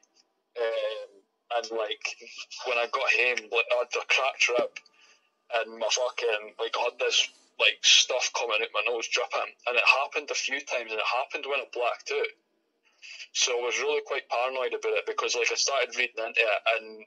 There's like it could have been like brain fluid because you can get small like micro tears, and it happens. It's just something that happens. So I thought it was maybe that. So I booked an appointment at a doctor, and I went in and I told her, I was like, yeah, I've been lit up a few times in sparring, and it's happened where like I've had this weird stuff. It's like blood, but there's like a yellow colour in among it, like coming from my nose and stuff, and it's happened. Blah blah blah. The same liquid appeared after like a blacked out and I fell over and I hit my head, and I had this fucking like sort of like bloody sort of yellow kind of colour coming out my nose at my pal ties me. And so after that I'd spoke to Rosie and she was like, you should maybe just go and get it checked. And I went and seen like a doctor, like a specialist, and I waited for ages for it. And when I got in, she was absolutely fucking spot on. Like, I never ever got the doctors or anything like that, but like I felt as if I kind of needed to, just for my own rest assurance. Totally, man. And so she booked me in for CT scan stuff, which was weird because that's the experience I had done before. So that was last week. So sorry, dude. What did he say there? They booked you in for a what? Fucking Alex went past in his motorbike, man. He's a fucking nightmare. He screams past like a fan. I can hear him now. I can hear him now, I swear, down at my bit. Aye, and what are we, man? We're probably like 2 miles apart in tune. I can hear him right now. He's a fucking fud. Oh, man. What? Sorry, man. What did he say there? What did he say? That you got booked in for a what? A CT scan? Yeah. Is that on your head? CT scan. Aye. So I went obviously like into the hospital last week, and like fucking went in, and it was like my first time I ever had anything like that done. So like I laid down on the table, and then it kind of like reverses itself into like this massive circle, and then inside the circle there's like a thing that spins round. Which is obviously fucking taking photos of your brain and shit like that. So like I'm waiting for the results back. So I should have that in paper next week. I'll bring it round like so you can have a look at it. Aye. But the specialist had said when I'd seen her, that's fucking Alex again, Revan. Like fuck, I can totally hear him here. Like she had said, that even if I did have a small micro tear or whatever, and it was like brain fluid, then it would have healed. Like, because these things heal if you stop like receiving trauma to the head or whatever. Aye. But I'm just wanting a wee bit of rest assurance because I'm still planning on fucking getting something sorted by maybe later on in the year. Well, probably next year now. Yeah, man. Aye, well, as long as you're keeping on top of it, you can keep an eye on it or whatever, man. Like, aye. I've never heard that before, like fucking blood and a bit of yellow and that. It sounds a bit ominous or something. It's strange, but like I would never really have done anything for it, but obviously with fucking the missus being a nurse and shit, she was like, you should probably get that fucking looked at. Aye. Ken, so I'm not going to fucking argue with her. Fucking she knows me as me. Ken's just far smarter as me, so I thought, fuck it, I'll go and see what the hospital are saying, and then I just explained, I was like, blah de blah, I've like been in some hard sparring sessions and I've had this fucking weird like bloody kind of fucking stuff, and it's always after like I've been roughed up or whatever. Yeah. So even she was like fucking aye, she understood and she booked me in for this fucking scam. Because I went like the first time when I went to see her, like I got the camera nose. Like, they put a fucking camera up my nose, which was a weird feeling. It was just fucking tickly as fuck. And it felt like really where does it actually go when it gans up your nose? Where then? What's at the end of your nose? Into your skull? And what's it do? Up at the eye and into the brain? Or is it gone No, it didn't get that far up where it's just this long fucking thin black thing with a wee camera in there. And they just like, they put it up your nose. I mean, I don't know how far they're going, but they're not going like way up there. They're up there checking fucking for stuff. This was before I went for the CT scan. Aye. It's fucking... I'll send you a message over the fucking thing. Yeah, man. So you're waiting on final results coming in now, no? Yeah. I'm still waiting. We should be back next week. So does it mean like could it be that bad, or could it be something that like they might say you shouldn't be doing your training or that anymore? Like what the woman had said before, like when I didn't get the cut up, was that like even if there was a small tear, it would be healed by now. Like your body constantly fucking heals itself. So even if there was something, it's probably gone. But it was like there was a time where it happened a few times, and then the last time I was pissed, and then fucking I ended up like blacking out, and I fell out and hit my fucking head on the flare. And then when I got up and stuff, and I like fucking I had a glass of water and shit, I went to the toilet and I blew my nose, and I had this weird fucking same stuff I've had when I've been like in a hard sparring session where I've been like lit up or whatever. So like that was the kind of last like straw. I was like, fuck, maybe there's something up. I don't know. I want to get it fucking checked up. So yeah, definitely, man. I got to fucking keep safe in that fucking especially when it comes to like combat fucking sport or MMA, whatever you can, and you're getting fucking smacked about a bit. You can, even if it's just sparring or that, it's still trauma. I mean, fucking sparring's alright if you've got like good sparring partners, but sometimes it can get fucking nasty. Like sometimes it's fucking like normally with sparring you try and gun. I don't know. Aye, totally, bro. This is why I like sparring with my wee brother. You can. That's why I like sparring with my brother, because like You kind of like, we're not going to try and knock each other out, and even if we did fucking clip each other too hard and we dizzied each other, we're not going to try and then move in and actually knock each other out. You can, we're moving in so that each other can defend a bit, and we're moving out so that each other can go on the offense a bit and try and practice our offense or jabs or hooks, whatever, and our defense and that you can at the same time. And it's good having someone that you get. It's good having.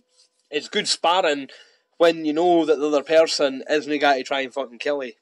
Oh, exactly, man. You can. It's all right. Although, I mean, I wouldn't mind sparring other folk, but it is good just getting back into it, having someone there that you trust. You can.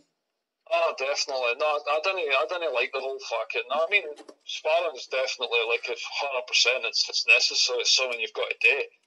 But like getting blasted is no fun. Like, but it turns out that way sometimes. I don't mind getting hit about, dude. Yeah. I don't mind it, like, when I'm sparring. I mean, fair enough, it's because it's my wee brother and I'm not getting hit properly. You can, but like, I don't mind it. It's alright. It's and then again, it might be different if it was someone that was a guy landing that would knock me out. That might be different. Aye. So when was the last time you trained anyway? Like, was it literally just before the lockdown and that, or was it a while? Or? No, man, I've not done any Muay Thai since November. Start of November was my last time I trained. Aye. I'm starting to, like, I'm back out running and stuff. I'm trying to get in shape. I'm lifting. I'm trying to keep in shape so when, like, it does, everything kind of starts getting back to normal again. Aye, I'm man. not going to be totally blown out my arse when I'm back in the gym. I can start fucking working again on my fundamentals and stuff. Aye, totally, man. Aye, that makes sense. You can at least then you've not got such a jump when you get back into it. You've kind of got that platform to go for anyway, and you're at a kind of. Yeah, man, I mean, I'm kind of just pluttering about at home. I've only got a couple of kettlebells and a wee press-up thing that you can sort of like you press up and hold on to, or I can hook it on the door and do pull-ups or chin-ups and that. So I just sort of like every day or every couple of days do just random shit, man, fanning about really, but I'm doing something, so at least then when it comes back to the gym, muscle memory kicks in. You were fucking doing before, man. Like where you'd be, I've just kind of started like, because I've got my dumbbells here and I've got my pull-up bar, so I've kind of, and like I've got some other wee stuff as well, like my ab wheel, and I've got enough in here to like work everything I want to work. That's it. I'll tell you what, man, the ab wheel's fucking excellent, innit? I love the ab wheel. It's fucking nasty. It's great, man. I'll tell you what, the good thing about it is, so man, like, if I never done it in a few weeks, right, and I done some the other day, and I done like 5 or 6, and I swear it was there, and yet a day later, a day 10, and then see the next time you can day 30 again, and like you can really batter it out, and you can feel it, man. I mean, like especially like living up here at the top of the flat, you can like or top of the building. You can, if I've done my ab things and then I've even just grabbed the kettlebell and done a few sets of like just 20 deep lunges or that with just a 12 kilo kettlebell or that, just summon because it's all I've got. Like when I'm walking up the stairs, man, I can feel it. Or when I'm then 2 days later doing pull-ups, I can feel my core fucking pooing like shit. I can feel that it's done something like. Like no, I mean obviously it's not the same as being in the gym, but. That's the good thing with my pull-up, because the shenanigans on the stand, I can flip it down onto its fucking side. Well, like, flip it completely forward, and then I've got the bit that is actually the stand, and then I can put like an exercise ball, like what do they call it, like the... But just like the ball that you lean on kind of thing, like that you can sort of like put your back on and roll a boot on and... Aye, man, aye. You know the big balls, so like I'll sit on that with my ass on that, and then I'll grab the fucking bars, and then all I'm doing is I'm putting my legs straight down onto the flare, and then I'm raising them up to the left, I'm raising them up to the right, I'm raising them to the centre, left, right, centre, left, right. Start doing some reps of that, and then the next day, my fucking abs are fucking killing. Aye, like, it's so fucking sore. But I was saying before, I'm just doing what you like were doing, or I don't know if you're still doing, where you're just like, I'm not, like, now I'm not really, because I'm not locked in and back to work and stuff. It's more the case of, like, I'll just grab them and then I'll hit fucking 20 and then I'll put them down. And then I'll be watching someone for 50 minutes. I'll pick them back up again. I'll fucking hit 20 again. It's not like I'm focusing on, like, a certain amount of time to hit out a certain amount. I'm just working casually, just discreetly, sort of. It's...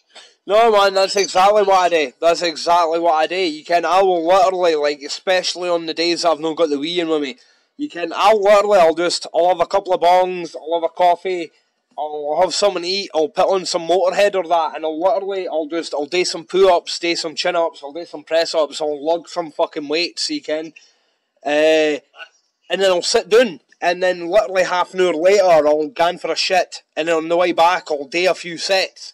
There's no set rule to it. I'm no doing any set workout. I'm just making sure that I'm doing a wee bit now and again, like every other day or whatever, every day, every couple of days.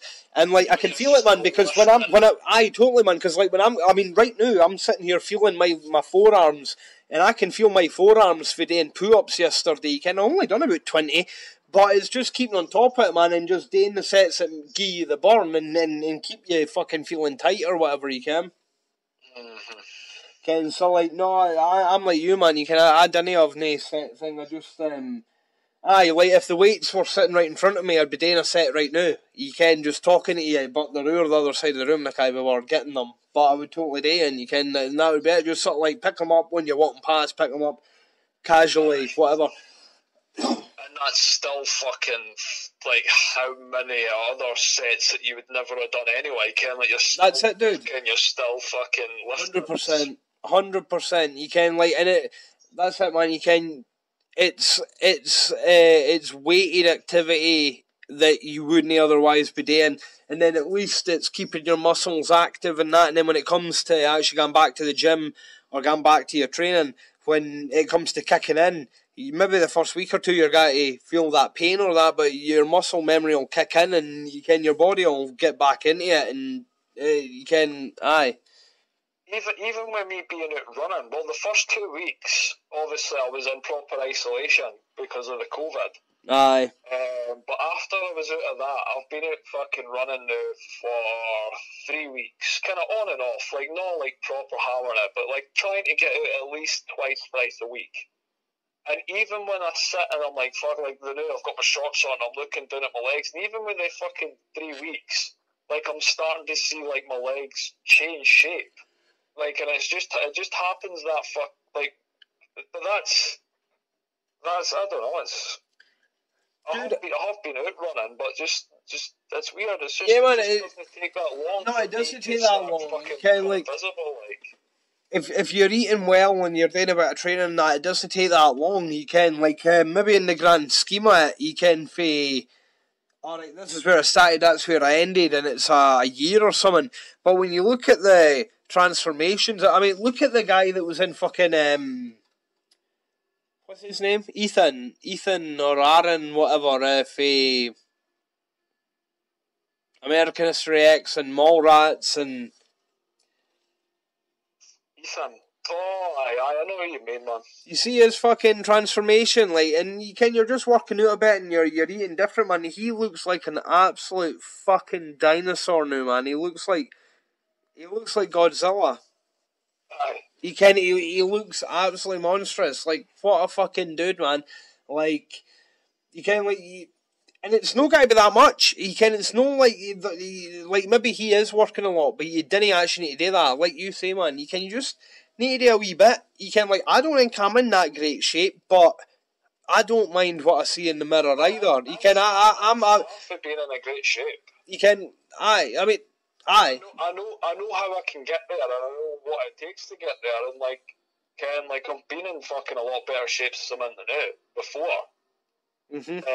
But even just with keeping up with running and stuff, like I say, I mean, it's fucking, the benefits are crazy. Like, I'm actually thinking about attempting a half marathon this month. What is half marathon? 13? Just gone for it.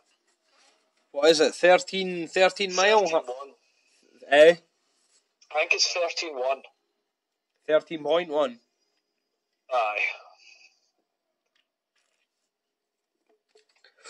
I might just try it, just to see how I get on. Dude, I mean, like, even if the last half it took you like a day, you see videos of old cunts. Oh no, man! I'm busting out. I can do. I'm doing 10Ks now, and I'm doing 10Ks in, I don't know, at the mace 55 minutes. You put your headphones and that on while you're doing it, aye? Aye, I do now. I never used to. Why no? But I've started running with music now because it's like fucking. But there is a sweet rhythm. There's a sweet fucking meditation when you've not got your tunes on.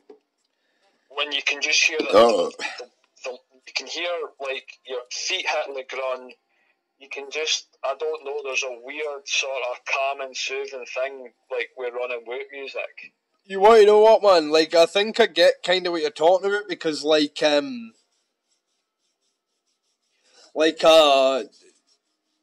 I've had the moments where, like, I spoke about it even the night there, you can, like, these quieter moments, quieter nights, whatever, where the peace and quiet's nice, but, whenever I'm working out, or whenever I was running, or whenever I'm in the gym before we're boxing, or even sparring one day, I've always got to have tunes on. You can, like, whenever I'm fucking working out or that, I've always got tunes on. Like, I've never been able to do, like, whenever, like, and you're not the first person that spoke to me about, like, running and that specifically, and no having tunes on. I just can't do it. It's just not my thing. Totally different that way. Like, I far prefer the tunes. I enjoy the peace and quiet. At other times, whenever I've been working out or running or that, it's always been tunes to get in the zone. Like, I can get in the zone because I need to get in the zone. I don't need to get in the zone to go because, like, I like that at the gym anyway. But you can certainly get in the zone, and I feel that you get in the zone, and then the tunes that come after it, where like that kind of sounds like you get into it, and then you get into the zone, and it's like, aye. I don't know. I'm the same though as you, man. I like when I'm out running. I've always got my music on. Aye. Like I get it. I understand why folk do not. I will not listen to music when they're out running. Aye. Because there's amazingly a lot of folk don't do it. They just won't listen to music when they're out because there's something fucking. I don't know. There's just some sort of therapeutic sort of thing with running that you get. And you do get it with music, but you probably get it more now listening to music. Aye. So how long's 10K that you said you've been up? What's that, 6 mile? That's 6.2. That's pretty good, man. So how long are you doing that in? Well, it kind of varies, like, but I like to keep it, I normally keep it at a pace kind of like 8.45. I'm doing it in the fastest I've done 10K was 46 minutes, and that was when I did the Edinburgh 10K. But I could bring that right down with a wee bit more training. Aye. So what would you like to be able to do it, and what would be your target? Well, for that Edinburgh 10K that I did in November, I went to do that in 45 minutes, and I came short. Obviously by fucking 3 minutes or 2 minutes even. It was 47, so 2 minutes. So I don't know. I'd like to bring 10K down. Aye. I don't know. If I could do it at 45 and then just kind of work out with that sort of thing, because like the thing is, because it was a race, you've got more fucking go about you, you've got more energy, you've got these wee fucking bursts adrenaline, all that kind of stuff. But you don't seem to receive them as easy when you're just going out fucking after your dinner or whatever. So, I don't know. I'd like to bring it down, but like I say, I might attempt a half marathon this month, and it would be interesting to see if this month? half marathon in under 2 hours. Yeah, half marathon. Oh, right, aye. I mean, you're just kind of going out run on your own. So where would you run then? Where would you run? What about what would you just run to? Could you know do Glen Capel and back? I could do just round Dumfries, man. I've got some tracks, I've got some loops that I do round Dumfries, so that I measure out on Strava on my phone, so I know how long they are, like how long it takes to do them. Aye. So I've got 5k loops, I've got 10k loops that I could add obviously together and then add on another wee bit, and I'll just work it out. Like there's plenty of bits in Dumfries where just like you can bust it out, so I might go for it. I don't know. We'll see. I'll see. I'm going to just keep hammering the new and we'll see what I'm feeling like at the end of the month. But if I could do a half marathon in under 2 hours, like if I could do like 1 hour, 1 hour 50, 1 hour 55, I'd be happy. And what are you at the new? I've never attempted a half marathon before. Nah. So it would be completely new territory for me, something that I've never fucking done ever before in my life. Like, I've never run fucking a half marathon in my life. Yeah, man. So it's completely new, something different, something to kind of work towards. We'll see what happens. Yeah, man, fucking go for it, eh? Why not? Like, take your time in that, just fucking, take your time, fucking, I'm sure you'll fucking smash it, bro. Fucking right. My mom used to fucking do half marathons and that. Like, I don't think she done many marathons, maybe 1 or 2 or something like that. But I remember we were up in Edinburgh or something fucking years and years ago when we were wee, and we were in a kind of park area where there's like pathways to walk in and there's like grass. It's kind of like the fucking the Crichton but bigger in Edinburgh, and there was like tape out around trees, and my mum came running around, and I don't remember when it was exactly or what it was, but I remember that. Or that imagery anyway. Aye man, I just never done that much fucking cardio or that. I never fucking done that much at all. Never done that much. You're a powerhouse, man. I don't know, man. I mean, it's not like I've been in literally I would say improper fucking street fight or in fight, a couple of fucking silly scrap things, and a bunch of sparring and that. You kind of like my wee brother thinks I hit hard, but you're a stocky fucking like kind of like you're quite built. You know what I mean? Aye, I mean I can see how like. Compared to my height or that, like definitely compared to my wee brother and that, I'm definitely broader shouldered than that. I'm definitely broader. I'm definitely heavier set that way. But he's a wee bit taller than me. But aye. But at the same time, man, I always kind of figured like cheesy things as gangster or something, because like I was saying, like if I was ever to fight, like I wouldn't cut weight or that. I would just fight at what I am. Like, I would literally just want to train and see where I'm at and fucking fight at whatever weight I'm at, which is roughly about 12.5 stone. That's what I roughly am now. It's roughly what I'm roughly been at, or I've roughly been at for years. And I kind of just feel comfortable at that weight. But this is like 11 and a half? No. What am I? In fact, I've got fucking skills. I'm just going to jump on them because I'm watching them up there. I've been up to fucking 13 and a half before when I was in Australia. And that was when I was eating fucking a lot of protein because I was staying with a weightlifter. I'm 11 and a half now, bang on. Aye. And I would be bringing, if I'm going to be fighting, I'll be bringing my weight down to 10 and a half, so it would be a stain. Aye, so you would do the cut thing like?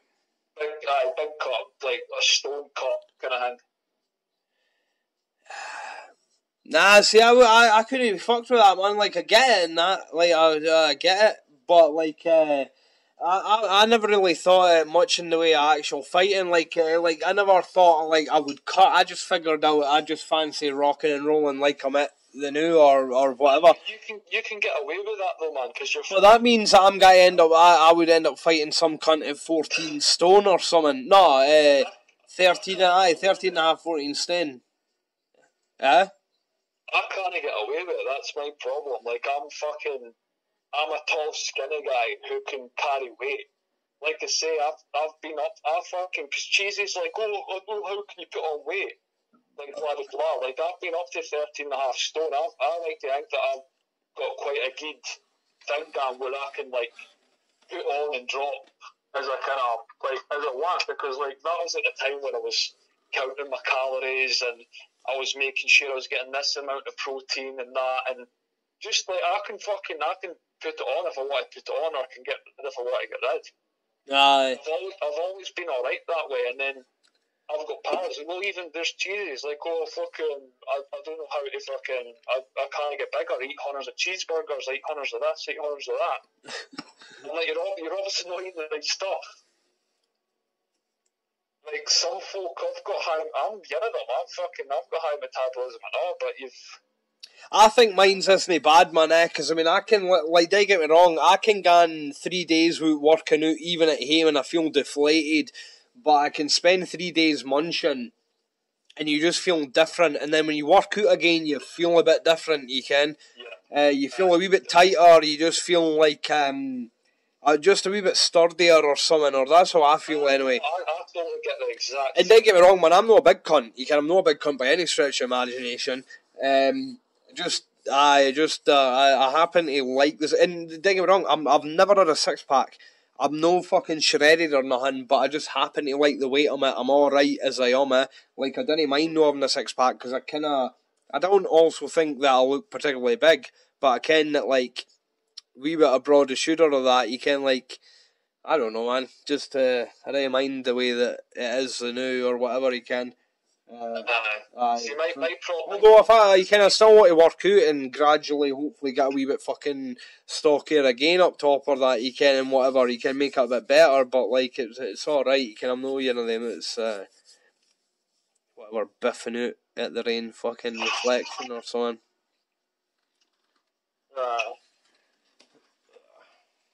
What were you guys saying there, dude? I can't mind what I was going to say, man. Fuck knows. I was just probably going to say that it's necessary for me to cut. Like, there's folk that can get away with not cutting, and there's folk that can't, and I'm, like, because I'm skinny, I'm going to, like, most my weight I'm carrying right now is literally excess fat. Like, it is. Like, I'm a fucking skinny guy. So, like, if all that fucking weight that I've got, like, I've got a handful of now, I'm literally, like, grabbing my fucking belly, and I've got, like, a handful there the now. It doesn't need to be there. Like, it's just, I can carry it because I'm tall and I'm skinny. So I can carry fucking, like, that's why I'd be getting rid of my weight, because that weight right there is not necessary. It's literally, it doesn't need to be there. Aye. But, like, I'm comfortable. Like, I'll always be comfortable. So, like, I'm, like, 11.5 stone. That's me. I'm comfortable. I'm at a comfortable weight in it. But if I was a guy, I'd be fucking into competitions and stuff. I'd be at least looking to put a stone off that. Aye.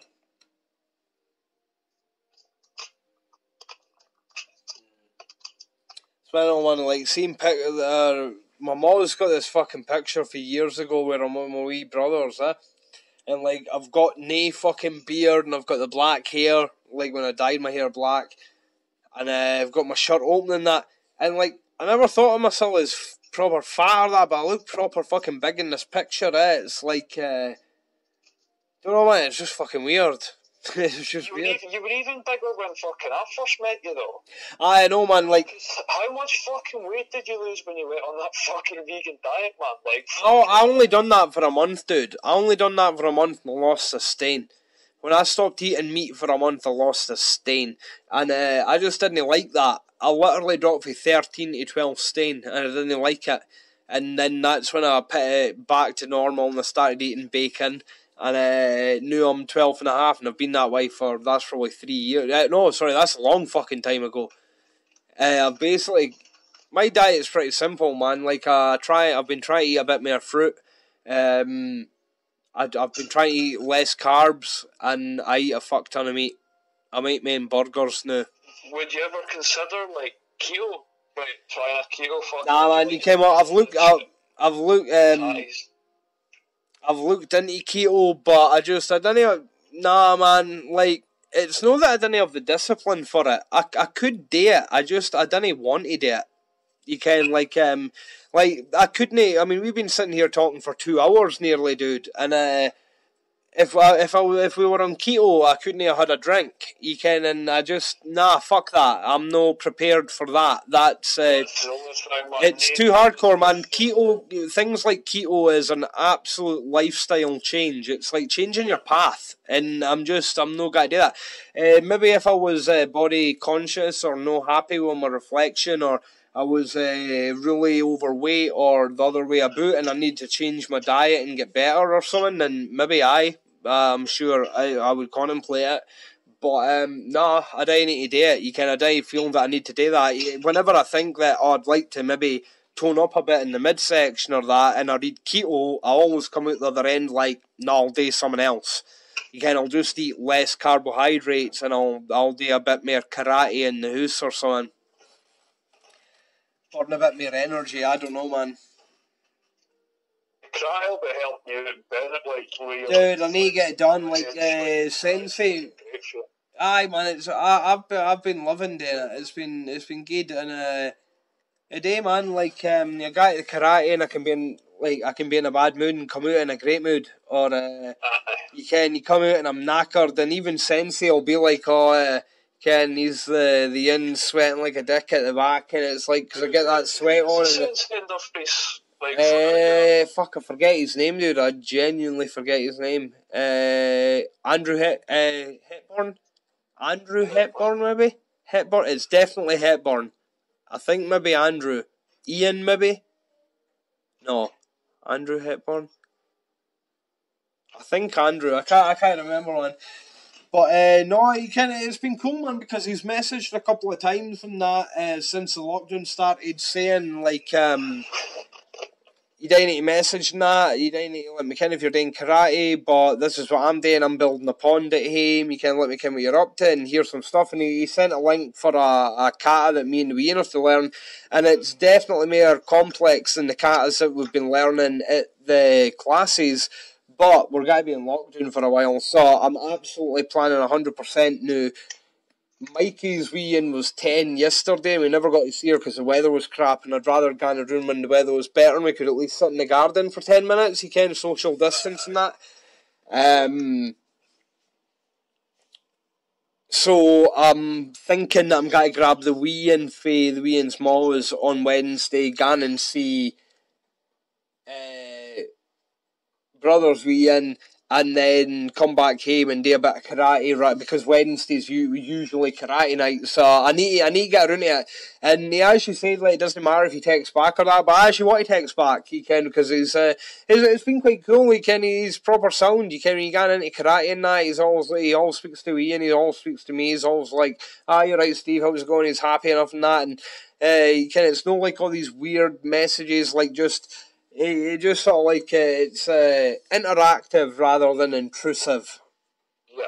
You can, and aye, man, I really want to, so what I'm going to do is over the next couple of days, I'm going to get the car on YouTube. I've got a couple of videos on my history that I need to go through again, and I'm going to write down the movements, whether it's to the left, right, front or forward or that, what block it is, and then I'm going to write it down, and I'm going to work through it, and he wants folk to make a video for their Facebook page.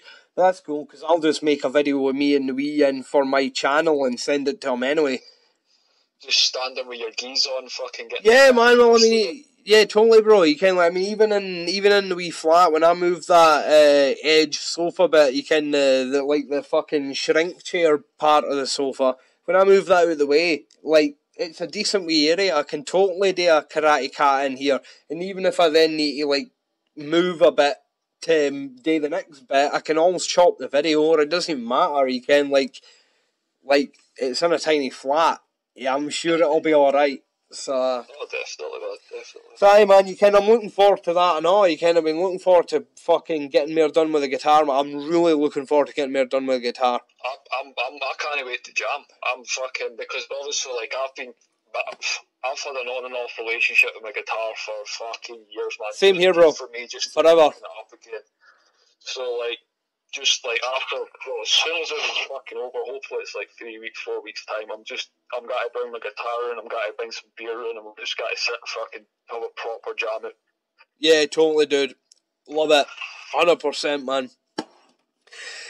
It's the thing that I'm looking at, it's the thing that I wanted to most. Right, sorry, what did you say, dude? I was just saying, man, it's something we've been fucking talking about doing for years, Ken. Dude, we've been talking about it forever. We need to do it.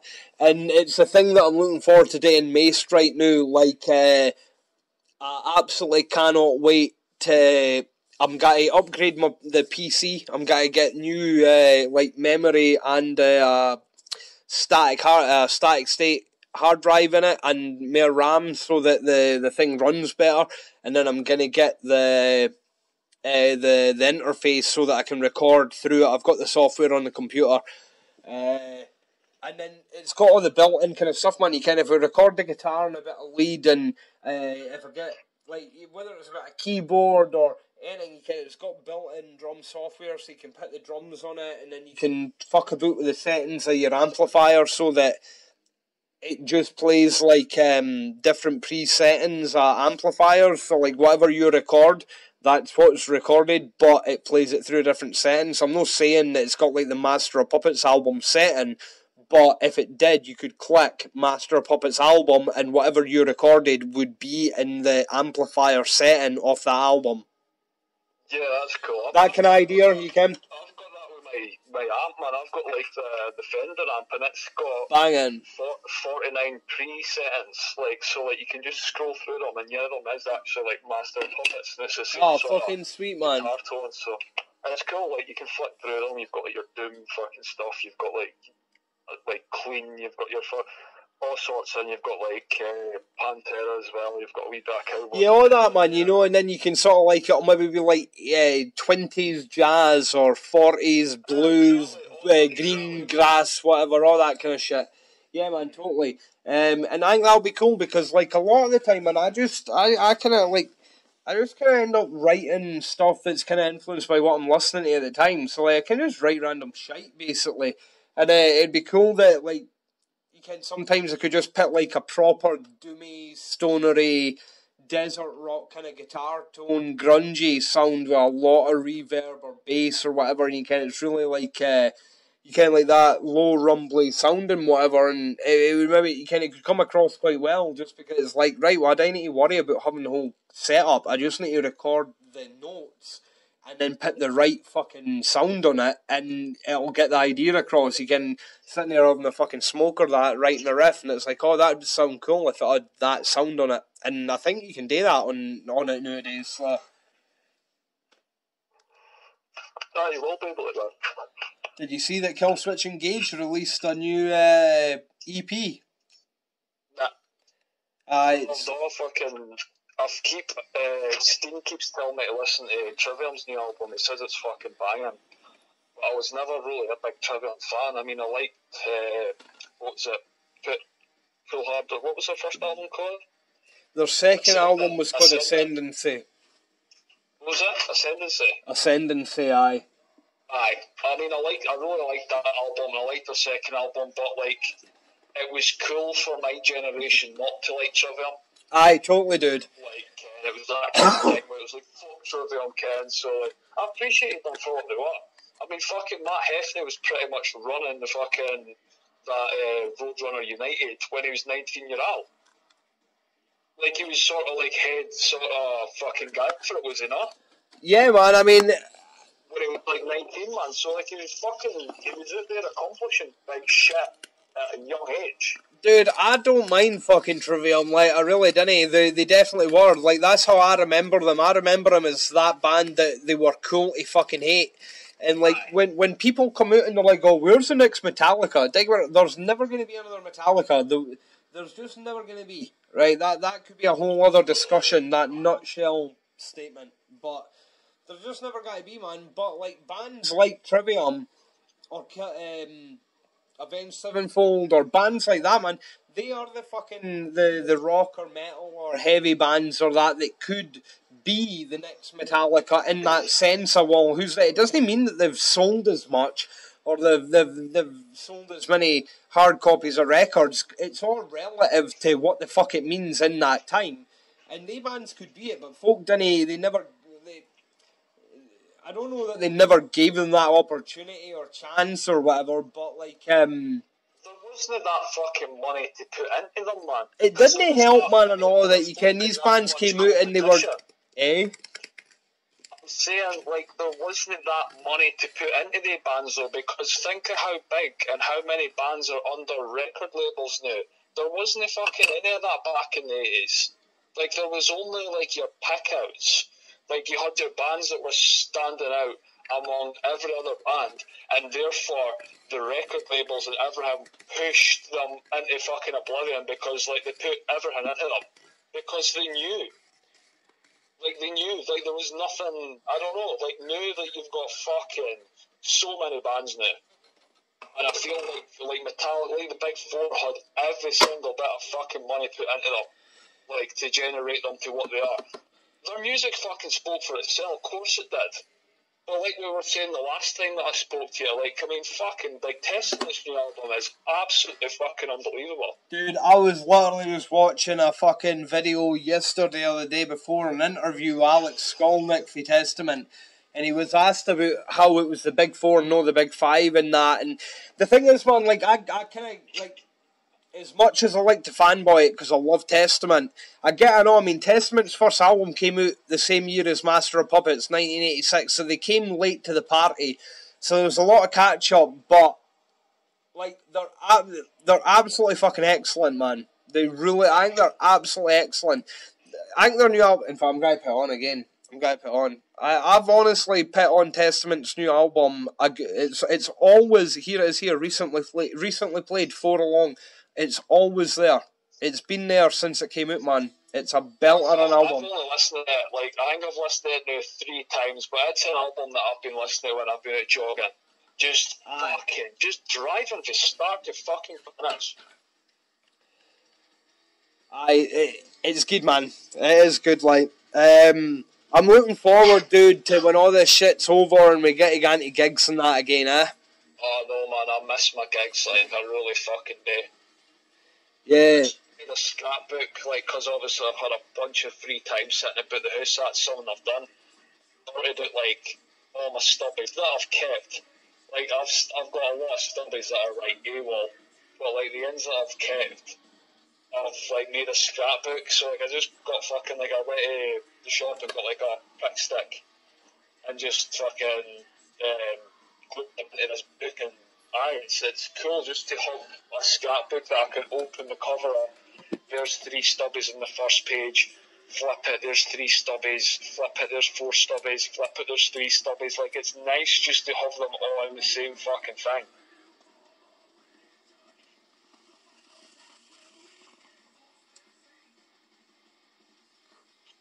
Just get a wee bog, dude. I no worries, man. I'm doing it like the last flame on my lighter. All my lighters are dying. I'm literally, I'm out of smoke now. So I was meant to have stuff here. I ordered stuff last Monday and it was meant to be here and it's still not arrived. So I don't know if it's coming or not.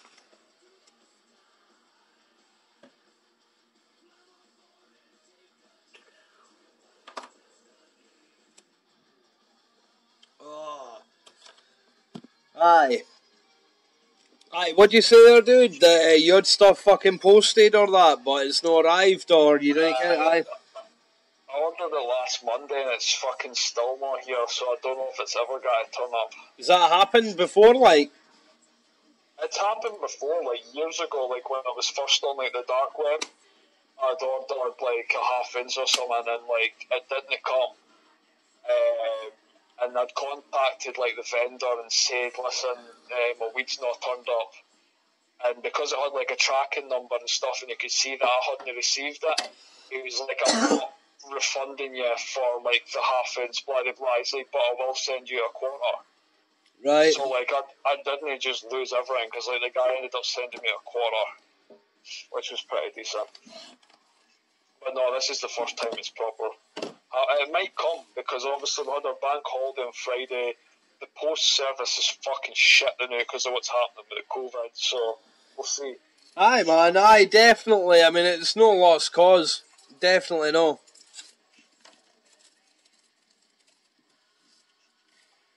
What's on tomorrow then, dude? Or what's on, when are you back to work? That's me off for 3 days now, man, so fucking not back to Friday. Aye, you gotta be doing much, like, you just gotta sit in the garden, have a few chill days and that. See what the weather's like. I'll get out for some run, play the guitar a bit, fucking get on the PS. Just chill, man, on Netflix. Don't really have many plans, obviously, but aye, well, I'm finding it quite easy to fill my days in, which is good. So am I, dude. I mean, like, even the days that I'm just sitting about doing nothing, I feel that they're flying in. You can, I'm not feeling bored in the slightest. That's like, the guys had said to me at work, like, a few days ago, he was like, oh, fucking, I don't know how you could do it, just fucking have a month off and this and that, and not do fuck all. He's like, I've been doing extra shifts and that, and this and that. And I was like, I don't know how you can't imagine that. Like, I'm literally just fucking living my life. Like, I'm doing stuff I want to do. Like, I've got a lot more of stuff. Like, I'd love to be out fishing, I'd love to be on my motorbike, I want to go and camp. I've got stuff I want to fucking do, but I can't do it. But I've got other shit and enough stuff, like, so what I've been saying, I'm quite content. That's it, dude. You can, like... Dude, I remember, like, literally the first morning after the day the PM announced the lockdown, folk in the Shire, in the borough, were fucking absolutely gone daft because they're like, oh, my partner needs to go to work and I don't care what I'm doing and I need to take the kids out and all this much. Like, what am I doing? When can we cut? And it's like 99% of these folk probably spent 99% of their day at home anyway. And now they're being told to stay at home and they're going on like they're biffing out, and it's like, it's not that bad. Like, honestly, man, like, I joked, minus all the bad side of it, that it was like a prayer for the gods, and I still feel that it's been a wee blessing in disguise. I think I said that earlier, did I? Yeah. Like, I do, man, it's not been that bad. You can, like, my people have been alright, and it's just, what I mean fundamentally is, this pandemic has not been negative on my psyche. Yeah. Definitely not. Obviously, like, for me, it's been kind of fucking weird because... Absolutely, man, I get that, like, I get that. But the thing is, obviously, man, like when fucking your missus are dying and that, like, I'm sitting here, like, I'm like, I hope they're alright, and I'm worried about it, and I'm thinking about yous and that, but because yous came out it and it's alright and that, and it wasn't too bad and whatever, then now I'm like, yeah, this hasn't bothered me too much, it's been alright. It would have been different, like, there's so many people who would be different, obviously.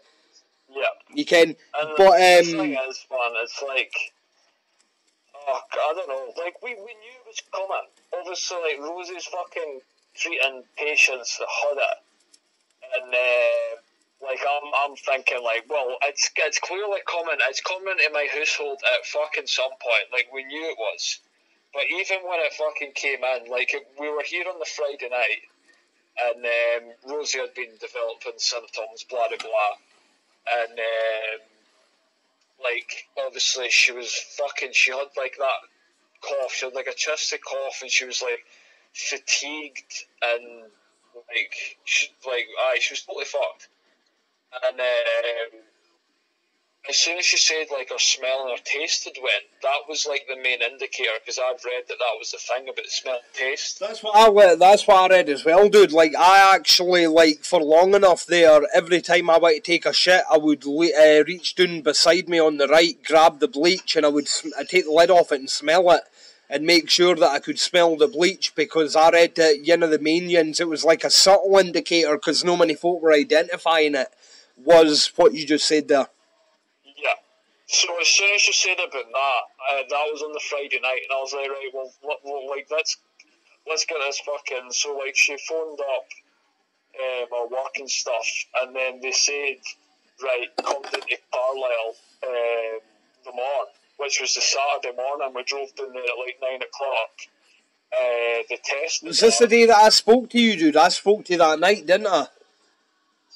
I think so. I know you did, because obviously I remember speaking to you a night where you had been tested or that, because I said to let me ken if they came in that night, and they did. Aye. We were sitting watching a film on the Saturday night, and the results came in saying, obviously, that it came back positive. So, like, it was still a shock at the time. It was still like, whoa, like, fucking hell, like, whoa. But we weren't expecting it, but at the same time, we still didn't expect to hear it. Aye, totally, man. It was still a shock then and there, but I'd been trying to prepare myself mentally fucking for it for a while. That's why I've been kind of fucking like, obviously with the start and everything, and just not really caring what the fuck we're dealing with, man. Like, fucking hell, like, it's crazy fucking time to be alive, like, with this happening.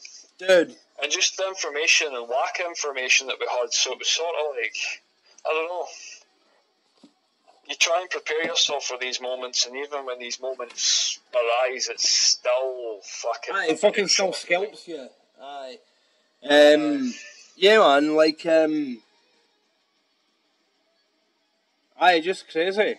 Just crazy. And it's even fucking as crazy as fuck that, like, I just didn't get any symptoms. I'm staying in the same household with somebody that did. Yeah, man, see, like, you were, like, totally, asymptomatic or whatever.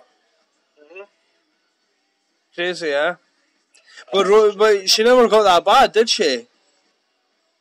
No, obviously not compared to anybody else.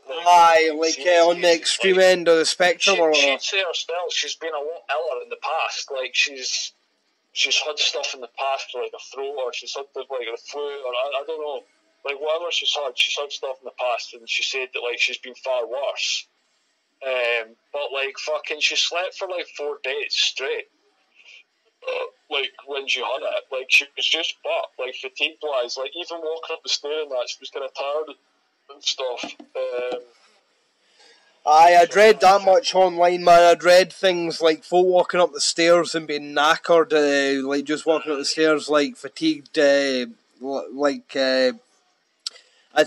assume that's like the attack on the lungs or whatever, and like because they can't get as much oxygen in, then that becomes a strenuous activity or whatever.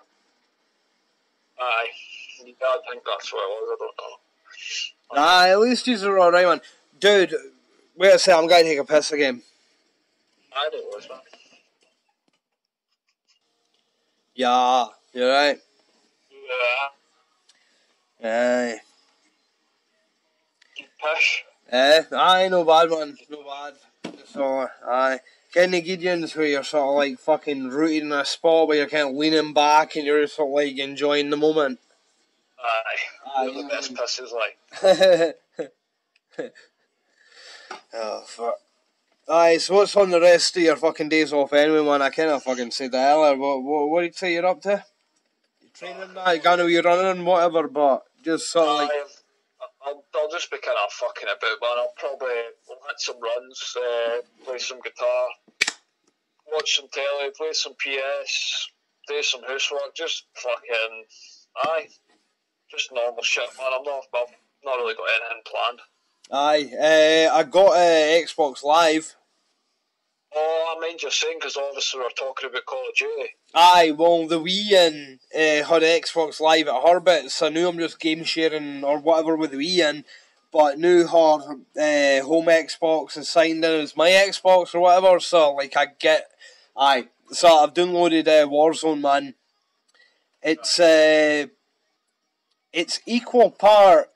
You know, the best fucking games ever, and equal part the most infuriating thing I've ever came across. Definitely. Do you play it, aye? I've not really played much Warzone, but I was playing like Call of Duty online for a while there. No. I need to go into Warzone. Warzone's class, man. Like, we should do it, because like if I think like we can cross-platform and that. It's a motherfucker because like, see that... I I says we definitely can, because I've played with Eddie and he's... Oh, does Eddie play it? I thought that he only played fucking Apex or something. I thought he only played that. No, that's class, man.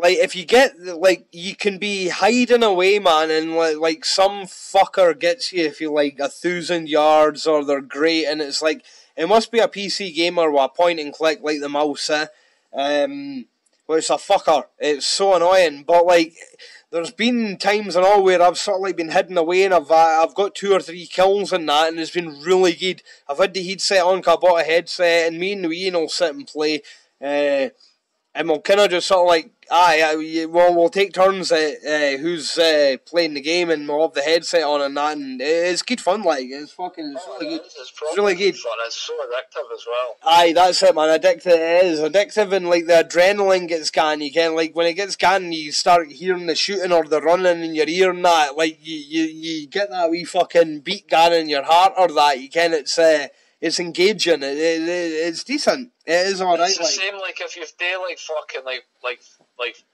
free-for-alls and stuff as well on online, like, you couldn't be, like, cause, like, you know you're against everybody, you can be walking about, but then when you've got the headphones on, you can hear that. Aye. Yeah, man. Yeah. And you're shitting yourself, you're like, where the fuck are they, Ken? You're coming out the building, and next minute, boom, some cunt shoots you, and you're like, fuck's sake.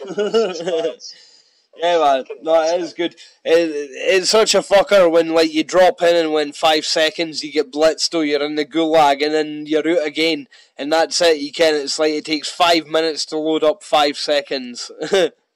That's when it's a fucker. But I don't think I've ever been at the gulag, man. I think I maced my kills. Come in the gulag. Nah, I don't think I've ever been at the gulag, but I've only played it twice, and then both times I was in the gulag a few times, I got fucking smoked every time by whoever else was in there.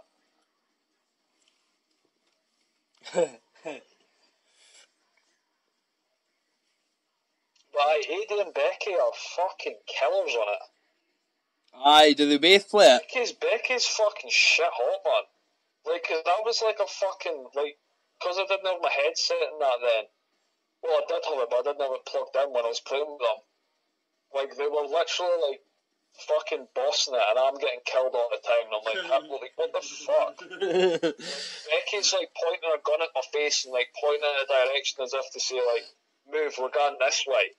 And I'm like, what the fuck's she doing? And I'm like, she's, like, shooting at the floor next to me, like, come on, we're going this way. And then I follow her, and then she stopped, and, like, I'm like, what's going on here? Ken, it's better, I think, if you're, like, communicating proper through headsets and stuff. Aye, man, totally, aye. Especially with me, because I don't know what the fuck I'm doing on watching. No, I'm the same, man. I don't know what I'm fucking doing either, I really don't, I can just see them fucking pair of cunts, man, sitting at home, like, fucking monging out all day on the sofa, playing fucking Xbox like a couple of fannies. Eddie on one telly, Becky on the other. It's just shooting motherfuckers. It's like, Jesus Christ. Fucking Bonnie and Clyde, like. They're proper taking cunts out. Right, dude, you just fucking reminded me of Bonnie and Clyde. It reminded me of Mickey and Mallory. Have you seen Natural Born Killers, aye? Oh, of course I've seen it. Of course, man. Fucking one of my favourites, like. Right, I put a fucking video on my channel the other day. What is your fucking channel, by the way? Because every time Agents of Slaughter. I've still never been on it. The Agents of Slaughter, man. I literally just yesterday went back through all my videos and changed the podcast videos, so I'm going to call it the SlaughterCast. I've literally just figured, man, right? No, because here's the thing, right? Cheesy was on about how, like, you probably wouldn't get monetized if you talk about politics and that's cushy. I'm no bothered about that, right?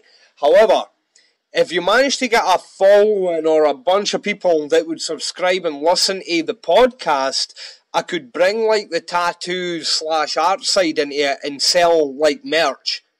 Aye, that's what we were saying at the start. Aye. That was the plan, fucking... So, I figured that, like, I was just thinking of, like, fucking catchy names. Instead of being, like, the Agents of Slaughter podcast, I think, like, the SlaughterCast is catchier. You can, like... You're right, man. You guys watch the SlaughterCast tonight, mate? You gotta see who's getting slaughtered, pal. Aye, you can. It's got a ring to it. It's got more of a ring than the long name. So I went back through the videos and renamed them and fucking put a new thumbnailing that on them, and aye man, just get funny about it. Figured like could maybe sort of like try and sell some merch and that as I get more subscribers and more folk actually see it, and it's not just a couple of things here and there, and folk are. Oh, I nearly fucking spilt on my weed. I heard the fucking clatter there. I dropped my phone and everything. You kind of like, I can tell the videos and that like folk are like where you get like 8 fucking views, but like you've got like 10 minutes or that, and it's like, right, I can tell that 4 folk have watched it and 4 folk haven't.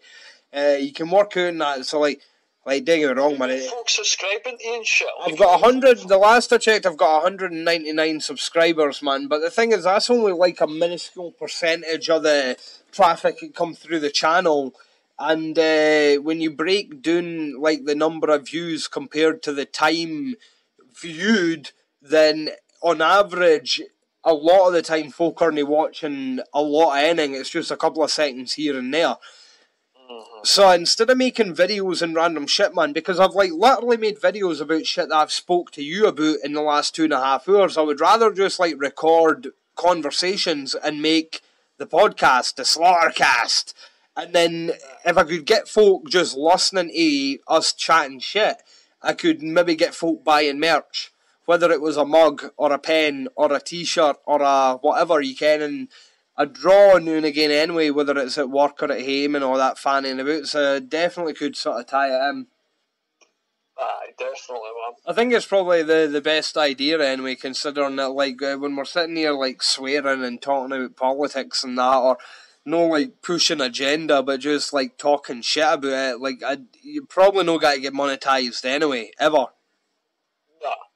So, like, need to figure out making revenue another method or avenue you can.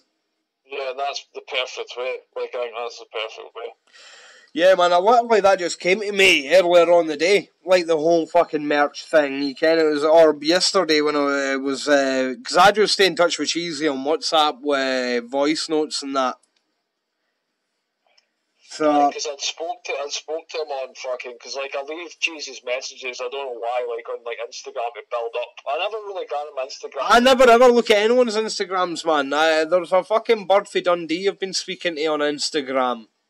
But apart from that, I've never looked at anyone's Instagram messages or that. I literally just look at pictures on it. I didn't use it for communication. I'm the same, man. I've got fucking Messenger and shit that I use for Messenger like, and fucking WhatsApp, dude. That's enough. Fucking platforms. So. Text message, Messenger, WhatsApp. They need any more. Aye. That's fine, give me. Aye. So like Cheesy's messages tend to build up, but like I'll always like open them up and like speak to him and shit. And he'd actually said about that. He was like, well, that's it. He had said about like the weight cutting thing and that as well. Like we were talking about that, and then he was talking about how like he'd been fucking like recording like voice messages and stuff and sending them. Aye. The voice notes are decent, man, because you can have a chinwag. Like I fucking hate texting. I hate texting. You can, but being able to just have a voice note and a chinwag and reply to messages and listening to what folk are saying, it's far better. Like, I mean, I prefer this. This is what I prefer. Like, actually chatting, like an actual conversation. I prefer this. But voice notes aren't a bad medium between this, finding time for a proper chinwag and texting, because texting's a fucking nightmare. I hate it. I fucking hate it. It's the worst. Cunts, man, fucking sitting on their phone all day, man. I remember back in the day, Al would come around and he'd have fucking like fucking motorbike videos on all the time, and then he'd be texting all the time, and it's like, why are you even here? Why not just fuck off home and listen to your fucking videos and sit on your phone all night? Like, I mean, I don't mind if I'm boring, but why fucking intrude my space and be boring? I could literally be sitting having a wank. Yeah, I'm sitting listening to your stupid fucking Top Gear videos. No, I can't exactly what you're on about, man. Fucking that. There's not worse when, like, I don't know, like somebody's sitting in the room and they're just not engaging in the conversation.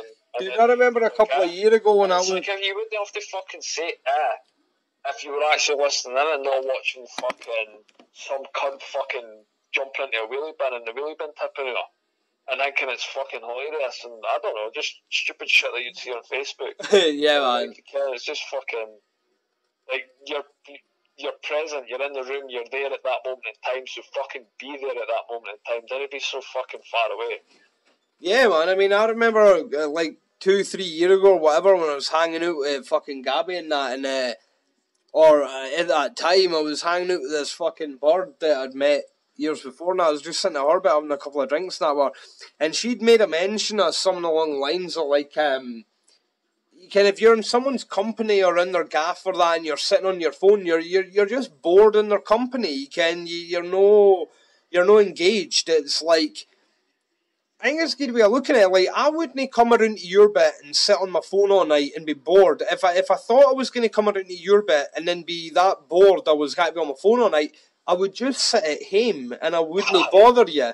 You can, and that's what I didn't get about folk, man. You can, all the folk that, like, that to me is that kind of normal behaviour that just like 99% of the average Joe fucking idiot would do or act or be like. Definitely. And the folk that can't be bothered with might generally be the ones that would have the kind of like, It's like, well, they want to kind of pit up with. I mean, fucking stupid, man. Waste of time. Waste of time. Definitely, I totally agree.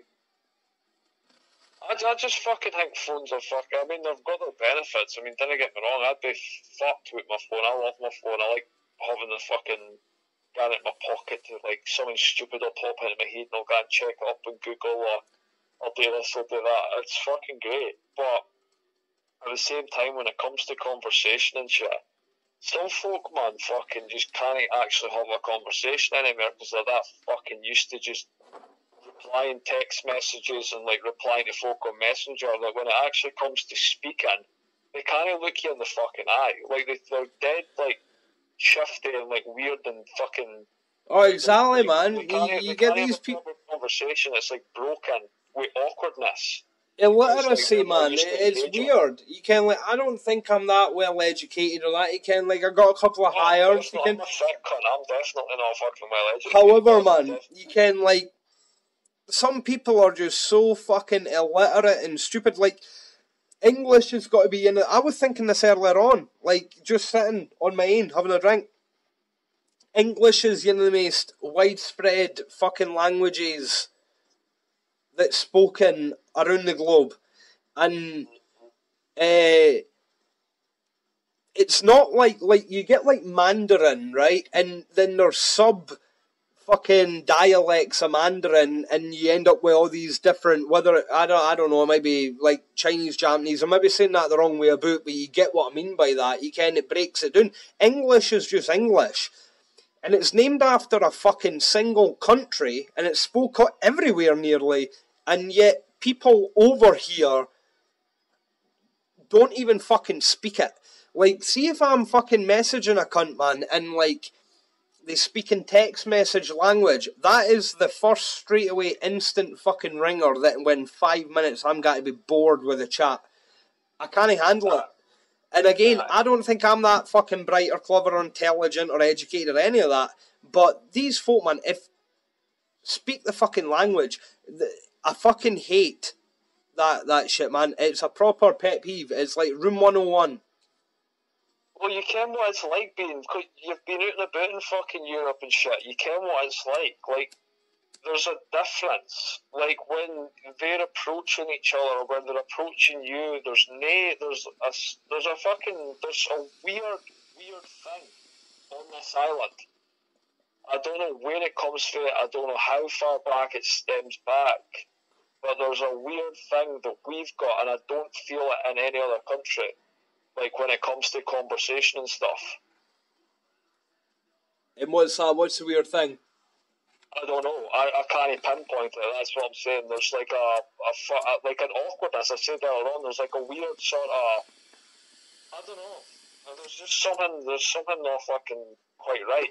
Compared to, like, you'll get like, oh, how you doing? Like friendly as fuck people in other countries, and I don't know if it's just because, like, I'm a fucking tourist or I'm a stranger in a strange land. I don't know what it is, but, like, you feel absorbed in it. You feel like Like, how many times have you been like somewhere in Europe where you're just chatting shit to some friendly fucking stranger you've never met in your life and that?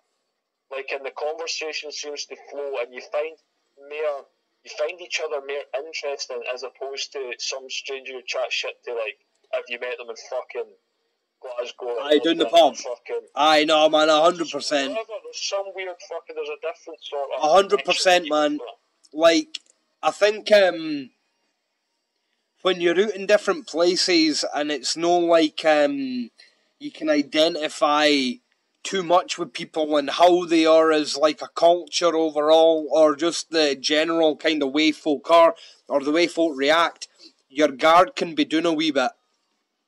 And you can just sort of feel a bit more casual and at ease because, like you said it, even if you didn't think it the exact same way that I just fucking slivered there, man, you can, like, I've felt the same, like, where you're abroad and that, and, like, when I walked in the pub in this town, man, the last thing I want to do is get into a conversation with a face that I didn't ken.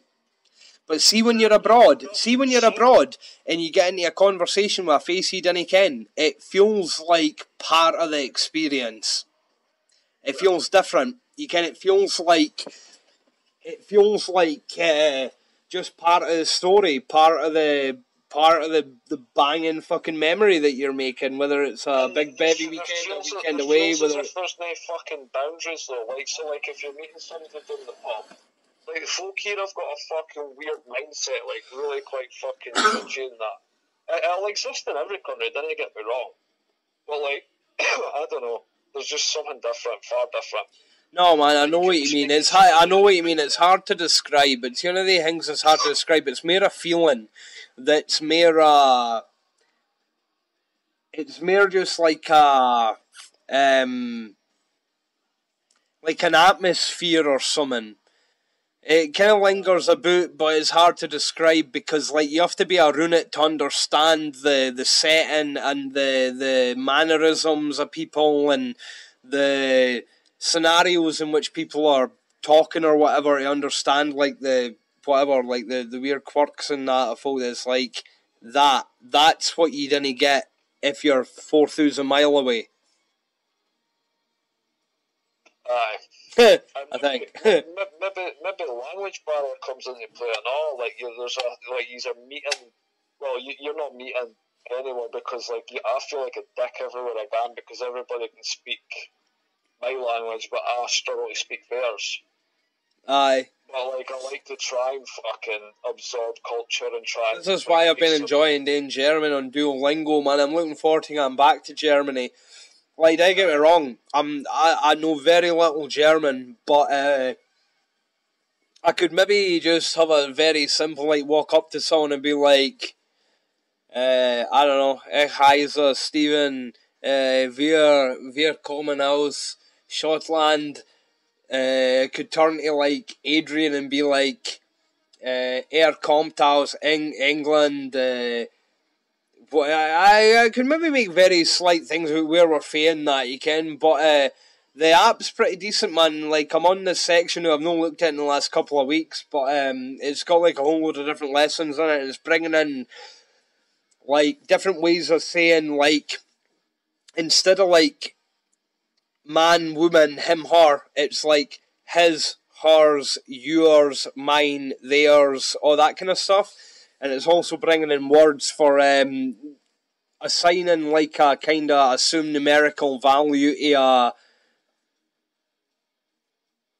number of items. So, like, a few, everything, many, you can, things like a couple, things like that. But then it also brings it into, like, the lessons that's already been learning, where you're talking about animals and food and clothes. So it could just be some random shit. You can, like, he loves many coats, or something stupid like that. You can. Speaking's definitely the hardest bit. I can read it better than I can read it and then write it better than I can speak it, because speaking it means or brings in, like, the element of memorising the whole other language and then being able to recite it off the top of your mind, and that's difficult. seeing like I noticed like because I spent 2 months in fucking Spanish speaking countries,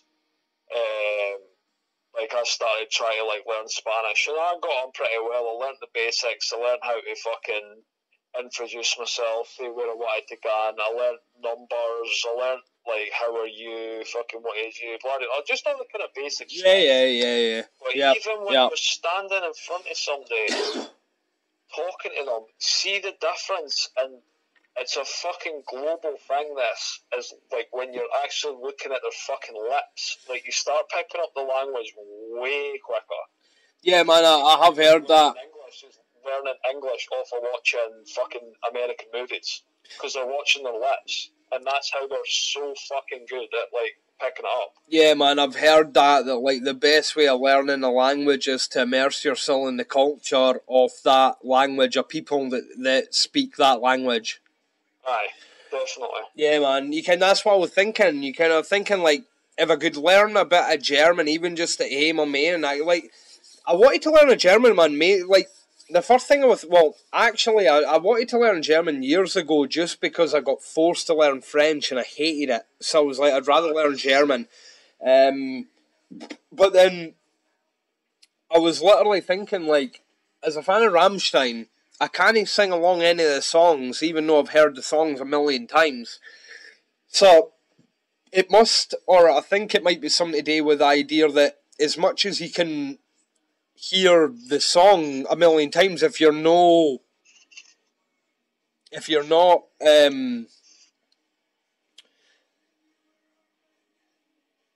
like if you don't know the language, then you can't remember the different words or whatever you can. So I was like, if I learn some German, then I might be able to learn some of the words of the songs better and be able to sing along. And it actually does work. Like, don't get me wrong, I can't sing along properly, but there is words that New I'm Listening to Rammstein or Till songs or that, or German songs, whatever, that I can make out the odd words. So it does work. But I do think it would be kind of cool to, like, if you think of like the Wii and being 18 in 9 years, then like maybe like fucking move out to Europe or that, move you can, I don't know, get Germany or something, that'd be cool. And like, or even, I'm not saying you could do that, but just like the idea of that, being able to like speak a bit, then you could immerse yourself in that language and then get better at it by being around like native speaking people of that you can that language. Aye, and there's a respect thing that comes with that, or not? Yeah, totally, dude. That like we're learning like a language, like there's a respect that comes along with it. They might fucking like they appreciate that you're trying to fucking take on board like their language, and like they know you're struggling and you're not pronouncing anything the way it's meant to sound, but you're getting there slowly and they can sort of understand what you're trying to say. They appreciate it. You're making an effort for them. Get what I mean? Yeah, man. I mean, like goes a long fucking way. Like. I've heard that and all. You know that, like, and it makes sense, man. You can, because like, dude, let's be serious, right? If we're in the shop or you're on the street or that, right, and it's not about picking on anyone that you can pinpoint as being ethnically or any other way different to us just because we've got different colour skin or any of that shit, right? But if you're out in public and you hear people from other countries or regions or ethnicities or whatever, cultures, and they're speaking another language, it comes across like secretive. There's like that kind of built-in like... It's not that you're automatically worried or it's automatically you think they're going to like fucking do something necessarily terrible, but there's that sort of, it's secretive. You can, so like if people do it here, you can, and it's like, I don't know, that's kind of what I thought anyway. Don't get me wrong, it doesn't mean that I'm rampaging about, and if you hear like Chinese people speaking Chinese, I'm like, oh fuck. I just mean that like, it's in that kind of ballpark where if people are like speaking other languages, it's like, well, I wonder what they could be saying. There's that element of, well, they know that we don't speak, like we can't communicate that way, So, like, when we go to other countries, they appreciate if we try and speak their language. You're kind of indulging their culture, like they fucking should, man. You can, if people are going to say to people that come here, oh, you need to abide by our laws and that, well, when we go in fucking other countries, we should fucking indulge their culture or not.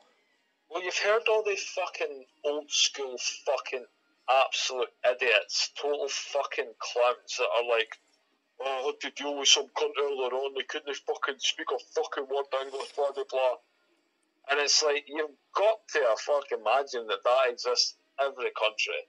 Like, these fucking idiots that have just got no patience and they're just fucking arseholes. Like, everywhere, dude. Everywhere, man. Everywhere. Yeah, there's so many times, especially with me, because I drive fucking lorries, and like we've got like a lot of Romanians and Poles and fucking Lithuanians and blah blah blah, like Bulgarians or whatever. It's like some folk might say fucking horrible stuff, being like, oh, okay, no, they can't fucking speak this and that, or they can't this and that. It's like, shut the fuck up, man. Dude, I hate it. I absolutely... They're doing their fucking best, you fucking idiots. I hate it.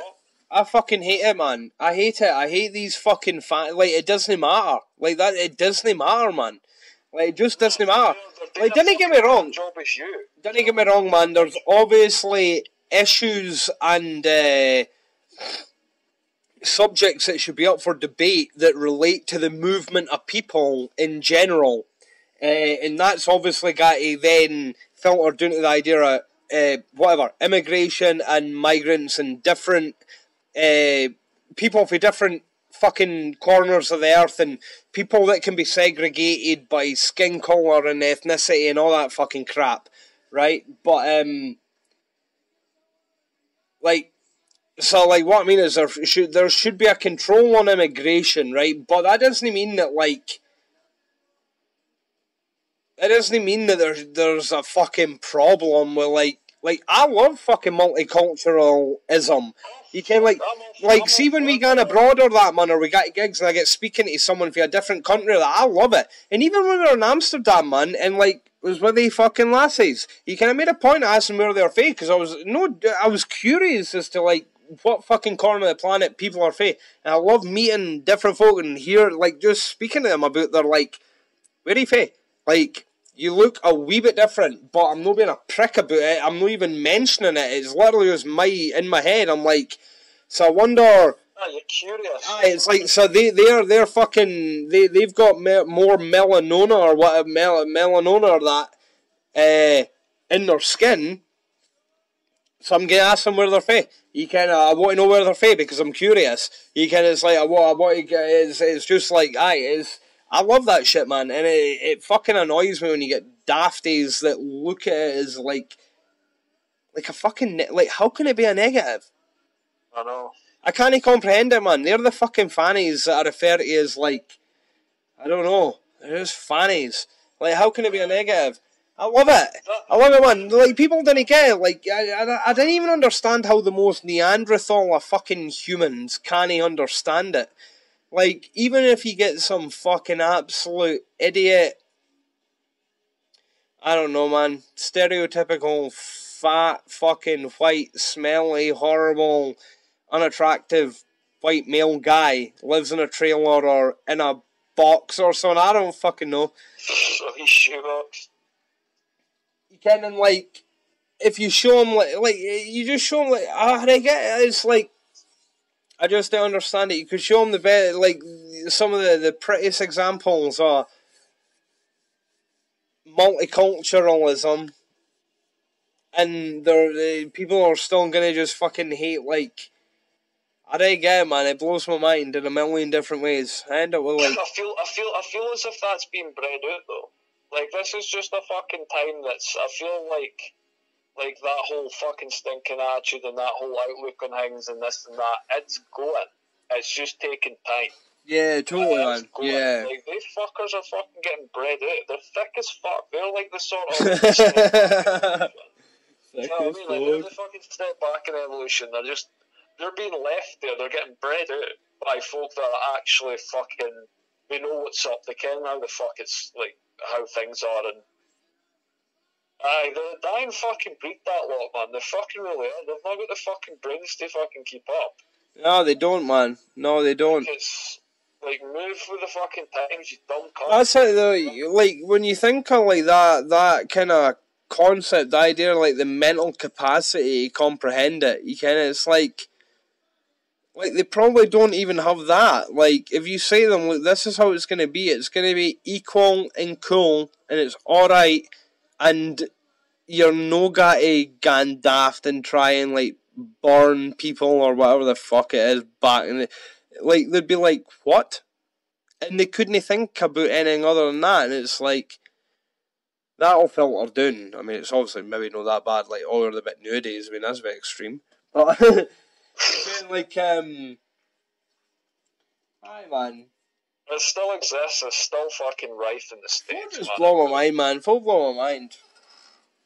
But it is on both sides. Like, I've felt it on both sides. Like, I met some cool black folk in the States that told me how it was and fucking how fucking this and that, and like racism still high and stuff. And then I was at a fucking bus station when we were in Nashville, and the woman that was working there was black, and she helped all the black folk there. And then when I went to ask her, because like the Greyhound bus station was a fucking joke, and like the bus wasn't turning up, blah blah blah. And when I went to approach her for help, she fucking shut me down quick. Like, shot me down quick. Like, and I couldn't help but think it was because I was white. Like, so it does exist on both sides as well, though. Oh, dude, it exists everywhere, though, man. Everywhere. It's... I mean... Aye, man, I mean, it's not like it... Aye, I mean, like, racism... Is that what you're saying? Aye, racism will, like, exist everywhere.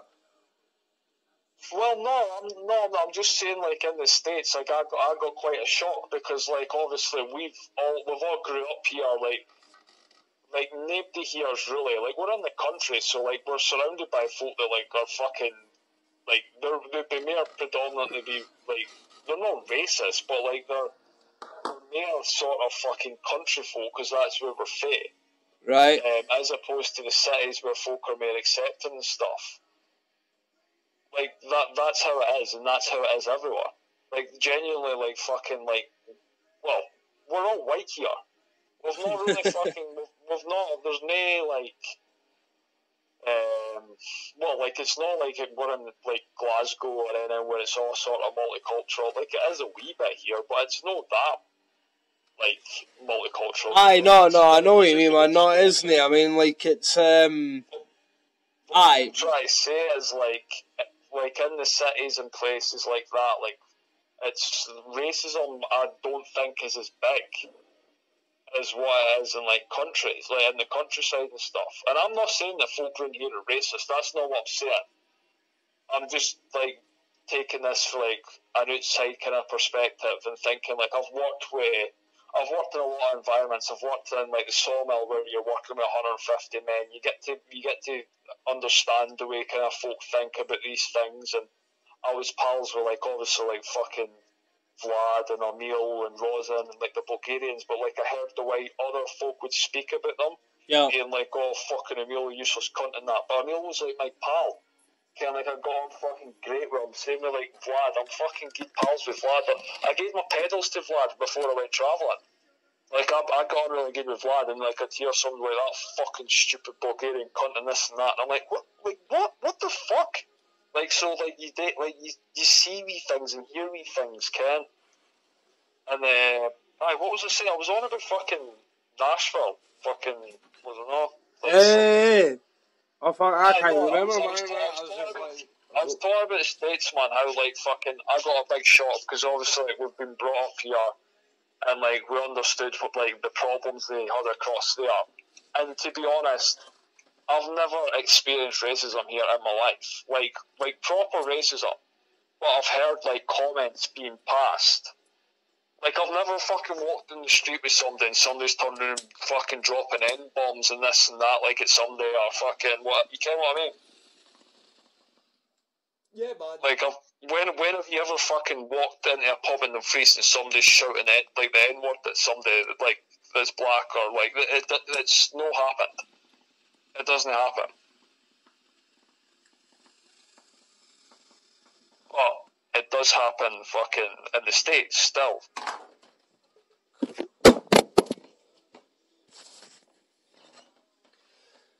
No, man. No, you're right. No, you're right. It doesn't happen like in that sense here anymore. No, I get it, man. Like,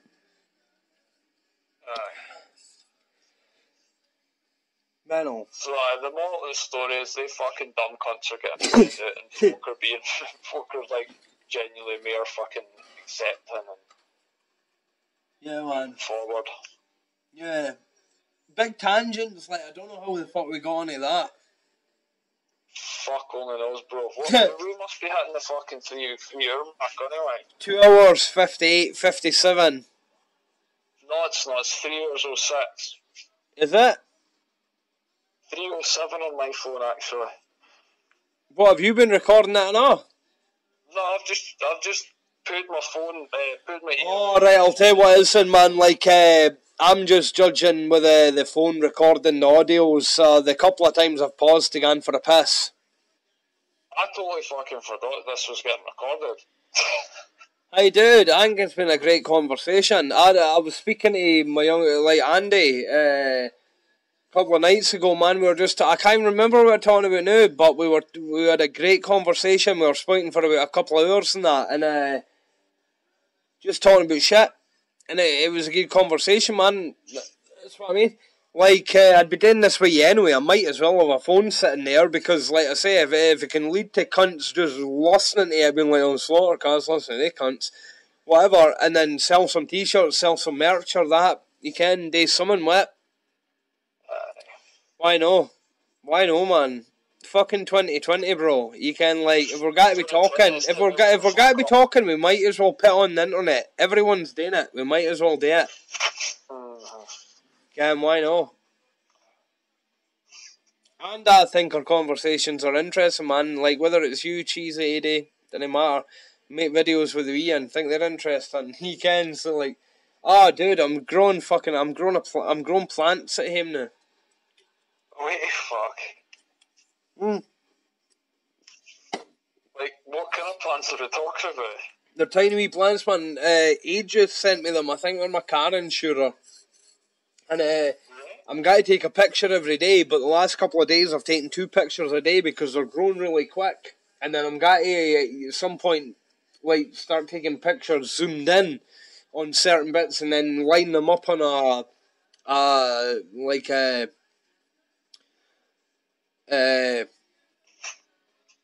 what's it called? Like when you get a slideshow, like make a slideshow and cram like 3 months into a minute or that, and just get like it'll look like a stop motion. Well, it will be a stop motion picture of a plant growing and that. I can't wait, man. Like I've got that proper geek on for shit like that now, man. Love that shit. Oh, that's class. Pardon me. Tidied out a tarantula the other day. Had it crawling about on my arm and that. It's chilled as anything. Proper decent tarantula, like it's been cushed as fuck. Big Arnie. Big Arnie. Aye, it doesn't do anything, man. It literally sits with like its abdomen and cephalothorax on the ground, and like if they're sitting like normally with their legs and they body parts are like above the ground, they're alright. But if they body parts are on the ground and their legs are kind of like knees in the air and they're just chilling, they're like super chilled. That thing's like that all the time. It is the chillest fucking tarantula ever. That's what you fucking want, man. Dude, I love it because I literally had it out just the other day. The wee one went for being scared and crying for some reason, and I spoke to her about it, and then I didn't even get her. It's not like I was forcing her to do anything, but I was just talking about it and what was going to be doing. She didn't like it, and she was upset. Oh, I don't know about the spider. And she ended up like doing the video for me, and she loved it, and she was like beaming, and it was like because it's awesome, and so we loved it and all. So it was decent. It was good. I've got a video of that on my channel actually, like us cleaning out the tarantula. I'm gonna get on the fucking. I'm gonna do that. Dude, I've got a couple of cool videos on there. I'll tell you what, man. Watch the tarantula and watch the Kill Bill one because we need to chat about Kill Bill. As in the movie Kill Bill? Well, right, I'll tell you what, fuck it. I'll talk about it here. Right. So, the next Tarantino movie is assumed to be Kill Bill 3. That's the one he's been talking about. He's met with Uma Thurman for dinner and that at the end of last year and whatever. And apparently he's been quoted as saying that it'll focus on, like, the daughter of the assassins that Uma Thurman's character kills in Kill Bill or Kill Bill 2. She's got to come back for revenge. Right. So, you ken how in Pulp Fiction, Uma Thurman... Is it her with the fucking chainmail? The ball and the chain? No, I thought it was the half-caste lassie that had the fight in the kitchen with. I think. I don't know, I might be totally wrong. Because she's a cool fucking character, man. You know the guys I used to work with, Kev, got a tattoo of her on his leg. Aye? It's like a fucking... She's like in the air, flying through the air, and then it's like a chain that's like spiraled through and then flying out, and then at the end it's like a big fucking like ball with spikes at the end of it. Nice, love it. Sounds awesome. I can't mind her fucking name that's in, like her character. I can't mind it. I can't remember either one. Well, Tarantino's next movie is apparently Kill Bill 3, right? Now, you ken how in Pulp Fiction, Uma Thurman's at dinner with John Travolta and she mentions how they done the pilot of the Fox Force 5 and it got canned. And it basically is the Kill Bill cast. And in the Tarantino universe, you've got the Realer Than Real World movies, which is like Django, Hateful Eight, Inglourious Basterds, Reservoir Dogs, True Romance, Pulp Fiction. That's maybe it.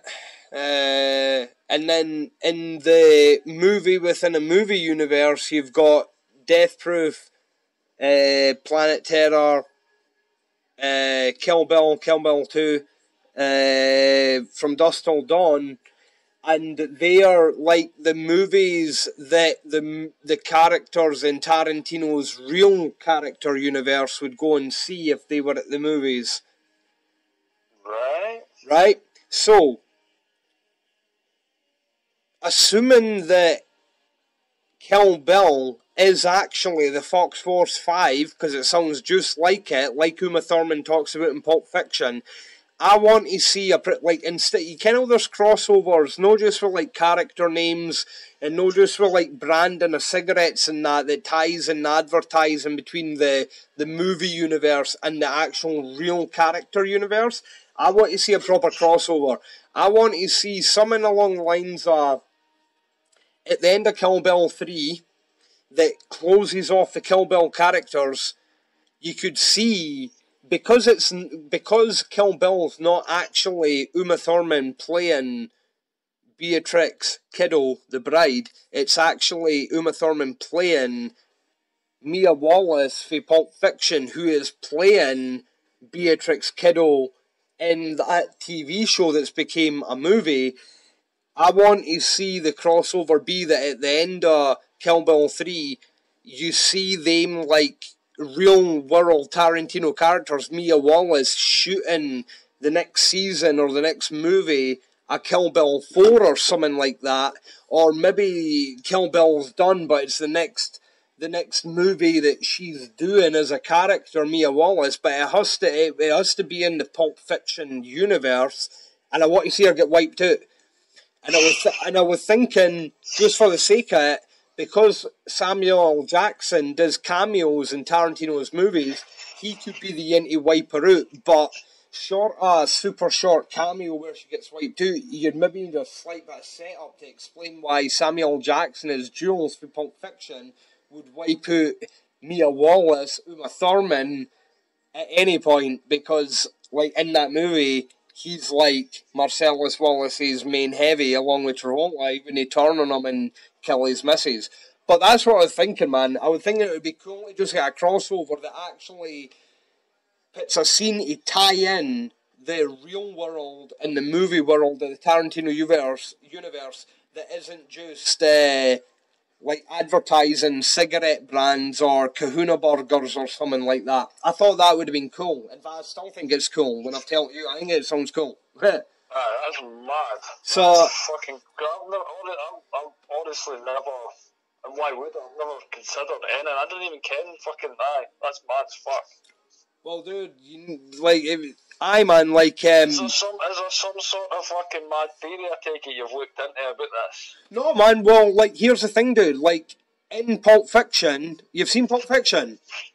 Yeah, man, I've seen that. Right, so when Uma Thurman's at the diner with John Travolta and they're having the milkshakes, she talks about being in the TV pilot, and she talks about how she was part of an assassin crew, and there was one with knives and one with explosives and one with this and that.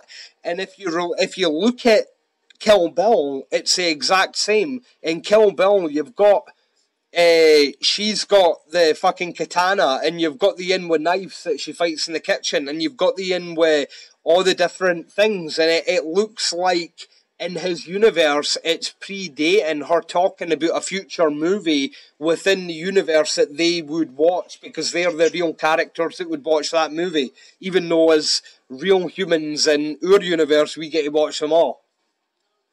Fuck.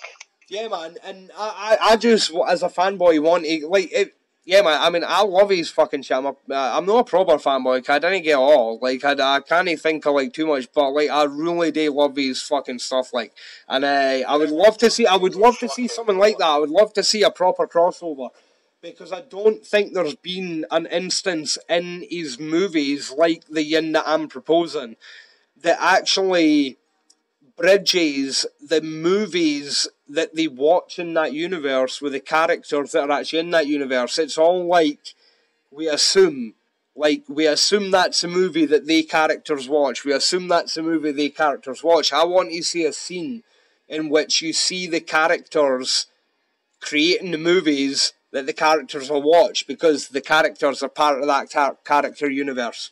That's what I want to see. And Kill Bill's probably the only movie that can do it, because Pulp Fiction is a crossover. And here's the other thing, dude. Apparently back in the day, Tarantino used to speak about doing a prequel and a sequel to Pulp Fiction. And he's probably never got to do that. I hope he never does, because Pulp Fiction is amazing, but it would be cool to have a scene to tie it in. It would be cool to have a scene to tie it in. Mm-hmm. So that's what I want, man. And I put a video up on my channel, and I thought I might have got a few views, and I've had like 2. And I actually think it's a banging idea, and not that I expect anything would happen. I just thought I might have got a few views and folk talking about Kill Bill, and nah. So like, aye. No, that matters. You need to work your way around the fucking YouTube algorithm. You'll need to work your way around the YouTube algorithm. I try and do that, man. I upload videos at like 2 to 3 in the morning, or maybe 4 to 5 in the afternoon. No, maybe 3 to 4 in the afternoon, based on reading it something to do with like American time zone times and that, the amount of traffic you get on YouTube and whatever. But I don't know, man. I don't look into it that much. Oh, if it takes off, man. Aye, totally, man. I'm not like. If not, it's like I'm just saying, man. If it takes off, it takes off, and if not, it's a project. It's a fucking hobby. That's it, man. See, I like that, no, dude. It's a sort of like a thing that you keep adding to and working to and fucking. It's a creative thing, man. You kind of thought about it. I've thought about it, like in that kind of like thinking about myself, like or whatever you can. I like it because like I get to make like videos about space and that with Ian, and we made like she's got this fucking headset that she got at Christmas. Did I tell you about this? You said earlier on. Fucking the like it's got the space station fucking and the other thing, is it? Yeah, man. Aye, well, it's cool just because we get to like hang out and like have fun doing the same stuff like together and that. Because it's kind of like that. You can like just sort of like get to carry on that. You can like just fucking chill out and fucking do what you want. You can it's all right.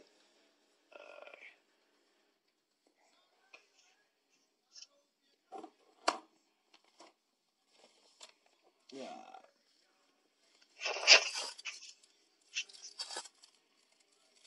You got a beer in that one, or?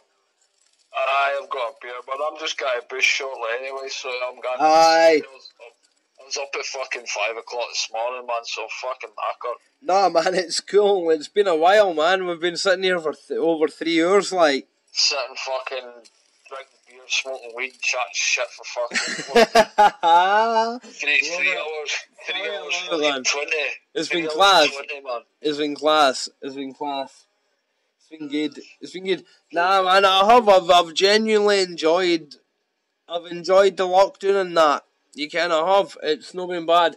I was joking, like, you can, that it's like the gods answered me, and it's like, you can, like, aye, man, I mean, I think I might get a wee bit of money, like, not a lot, but, like, even if it was a couple £100 for the government next month for being shut down, I can take on a job if I want, and you can, like, it's just not been too bad to me. It's not been too bad to me, man. It's been alright. And, like, I like the night and that. You can, like, I'm going to wake up and no day much. You can, I didn't even ask you what your plans are for the morning. Oh, fuck all, mate. Fuck all, mate. Nothing at all. I'm going to wake up. I've not got the wee in. I'm not working. I'm not doing nothing. I'm just going to wake up. I'm going to brush my teeth and I'll probably roll a doob and put on the fucking news and I'm just going to chill out, man. You can, it's alright. Working away where I'm working away, selling vouchers and that, keeping on top of the business that way, but you can just chilling out when I got the wee in and that, fucking hanging out, making videos, fucking looking forward to getting outside, going camping or taking the drone out and that. You can want to take the drone out. Aye, the wee in's got a drone, man. Aye, the wee in's got a drone. That's class. Aye, so aye. But it's not bad. Don't mind sitting him. I don't mind sitting him. Don't mind sitting him. No, I'm quite fucking big with it, man. Like, it's nice just not doing much. Like, it's normally a fucking run the boot. Oh, I've got to go and see him because I've not seen him in a few months. I've got to go and see fucking them because I've not seen them in a few months and this and that. And fucking, you just didn't realise how much time you're burning all the fucking time you're doing stuff like that. Aye, totally, man. Yeah. Totally. Like we were saying earlier, the amount of time that you can then transfer into doing other stuff, playing guitar and that, you can, it's like, you never had that before. No. And, aye, man, you can, whatever, you can, I don't know, folk will come and go. Folk will give you a shout, or folk, winnie. You can give folk a shout, or you winnie. Don't put too much fuss on it. Folk come back together and that. Don't know. At the end of a fucking 3.5 hour chat, man, I still feel like I could fucking talk absolute bollocks for another whole fucking day or something. Oh, keep it going, bro. Fucking, we normally do keep it going for 3 days straight, kind of, if we're away in fucking Germany or Amsterdam or fucking, it's normally fucking 3 days of this bullshit. Oh, man.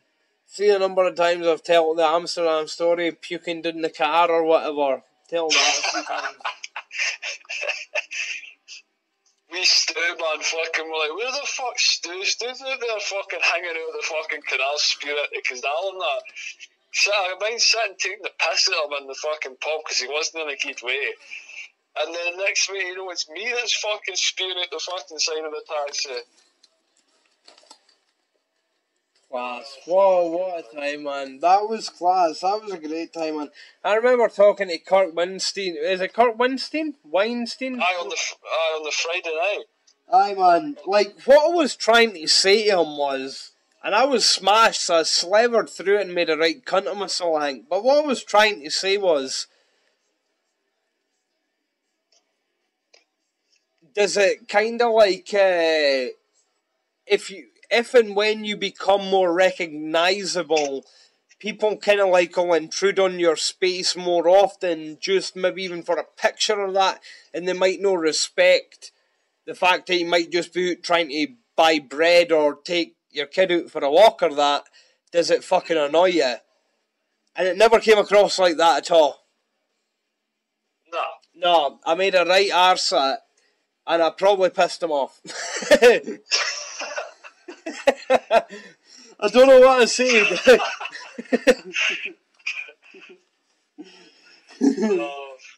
I don't know what I said. But it's like, because obviously it was fucking 6 year on, well, 6 year last weekend since we were in Germany for the first time. What? And that what aborted? picture. Aye. 6 year? I'm sure it was 6 year. I'm sending you the fucking picture. I can't mind. I'm not. I'm sure it was 6 years. That's crazy, I know, man. I mean, fucking hell. Fucking hell. Fucking that, because that picture is me and you. We've both got our arms around fucking Luke. Is it Luke? The lead singer of Gorguts. My feet, Gorguts. Aye. Yeah, and fuck man. only knows what fucking shit we were feeling at hand. Oh, man. 6 years. Ah! It's obviously been a few years, man, but it doesn't feel like 6 years at the same time, eh? Like, but it obviously is, man. I mean, I remember, like, sitting in that fucking bar at the end of the night at, like, 6 in the morning, we could actually smoke cigarettes, and or I was chuffed as fuck anyway, because we didn't have to go outside to have a reek. And you could just, right. You get in, we're sitting there talking pish about pish, and, oh, man. Fucking hell, 6 years ago. 6 fucking years, bro. It doesn't, like you said, it doesn't feel like it, man. But, aye, fucking... Aye, it's crazy, dude. Fuck only knows when we can get something like that on the go again. Oh, bro, I can't wait. Camping, gigging, beering, Amsterdam. I honestly can't wait, man. I think I'm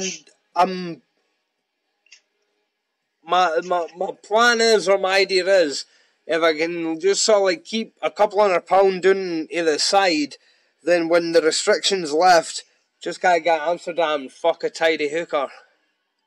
Fucking right, why not? Why not? Well, that'd be alright, man. You can just... Eh? You fucking... We've spoken about it before. You fucking waste more money going out in Dumfries. You can waste more money fucking... Dude. The tune. £50 for a flight and back to Amsterdam. That's like £20 more than a fucking train to Glasgow, and I'll get kicked out everywhere in Glasgow, even though I'm not that bad. At least in Amsterdam, I get to fucking spend my money where I want. That's true. But no, man, it would be banging anyway. You can, when the restrictions are doing, get Amsterdam, get a smoke in that. Even if it's just me and you, man. Get Adrian again if he wants. Whatever, get a couple of boys. It doesn't even matter. We could just do what it was last time. It's not like anything held up anything last time anyway.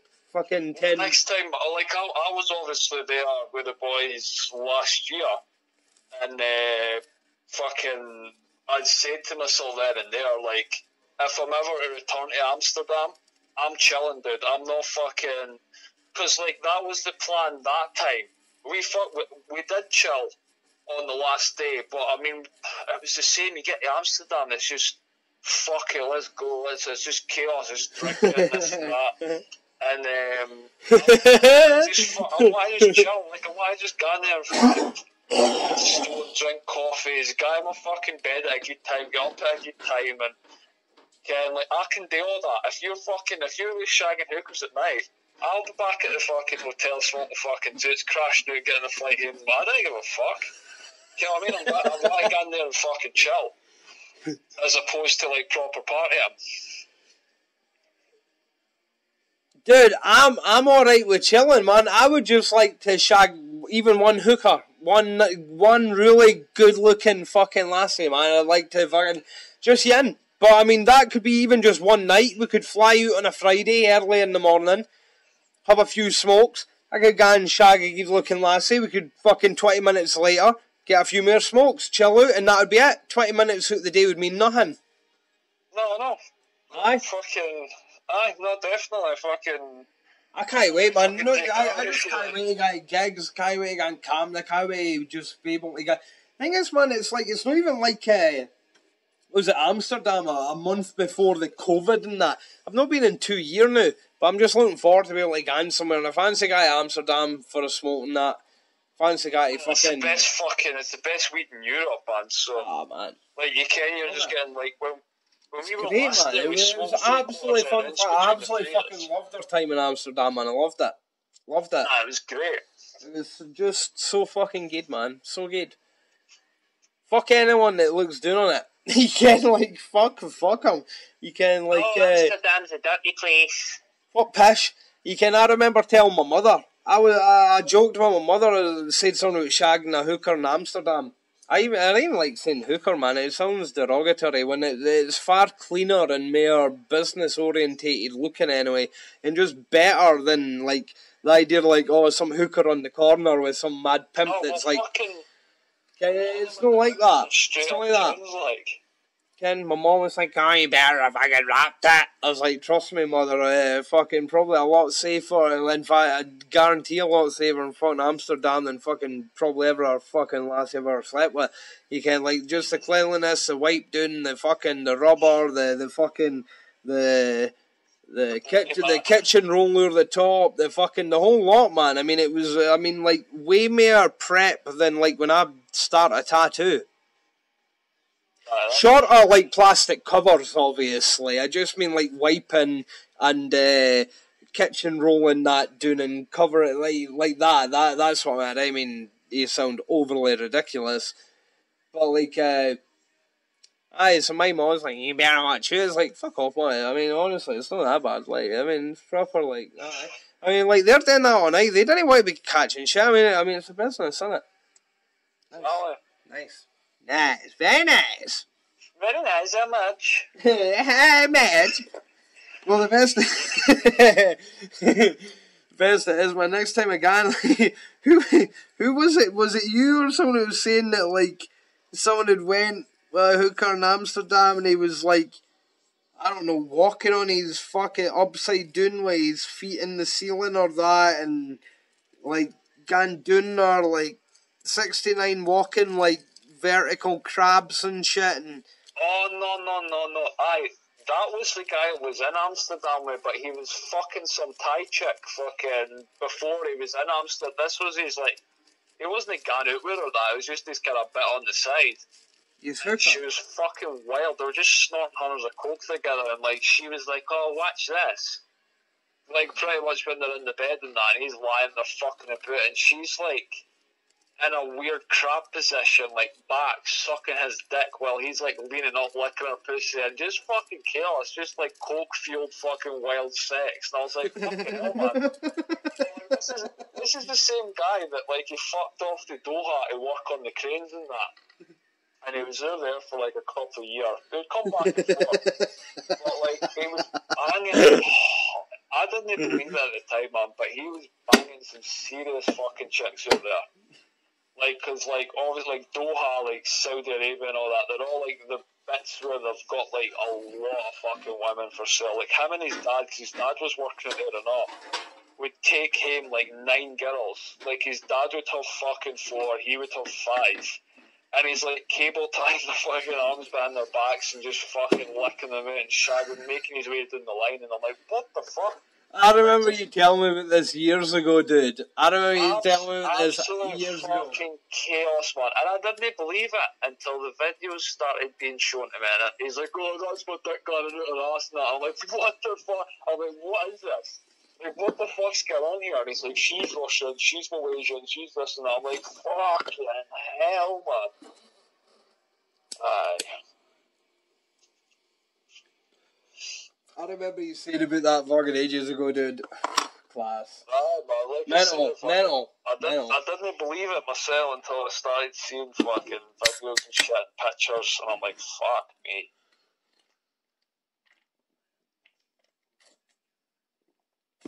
Crazy. Did we talk about the UFC earlier on, dude? Aye, man. I think we said something about it. Aye. I'll get a fucking boost anyway, bro, because look, the sales up at 5 and fucked. Yeah, dude, no bother, man. Enjoy your kip and that. I'll fucking either I'll give you a shout, you give me a shout, or that I'll fucking speak to you sooner. That we'll just do this again in a fucking week or two or something, man. This has been fucking class. Couple of beers, have a proper chat. I far prefer this to just fannying about texting. That texting's a pain in the ass. I forget about it a lot of the time. Better just fucking bad. I always fucking, I'm like, oh, I'll reply later on, and then I just totally forget. This is better, man. Anyway, you can, like, anything I could have said in the text, you can have been able to say over the last 3.5 hours. You can, it's, aye, so, oh, these beers are alright, by the way, man. These beers are alright. These fucking beers, man. This fucking ghost shit with a nice picture on it. I fancy keeping a can, put a candle in it or something. Just because it's a nice can. It's actually a nice can. I'll send you a picture. It's a nice can. I'm sure my fucking father drinks that ghost shit. Like, he's always ordered with it. It's alright. It's nice and it's light. And it's citrus in it. It's lemony or citrusy or whatever the fuck citrus is. An ale crank. Aye, it's no bad. Right, okay, bro. I'll let you fucking leave. It was good speaking to you, dude. I'll give you a shout in a fucking few days or the end of the week or that, and I'll catch up with you again soon. I'll let you ken. I'll send you my results from my fucking CT scan and shit. Yeah, definitely, man. Do that. Yeah, man. Let me know. Right, class, dude. Right, man. Take it easy. Say no, bro. Ta-ra, man. Ta-ra.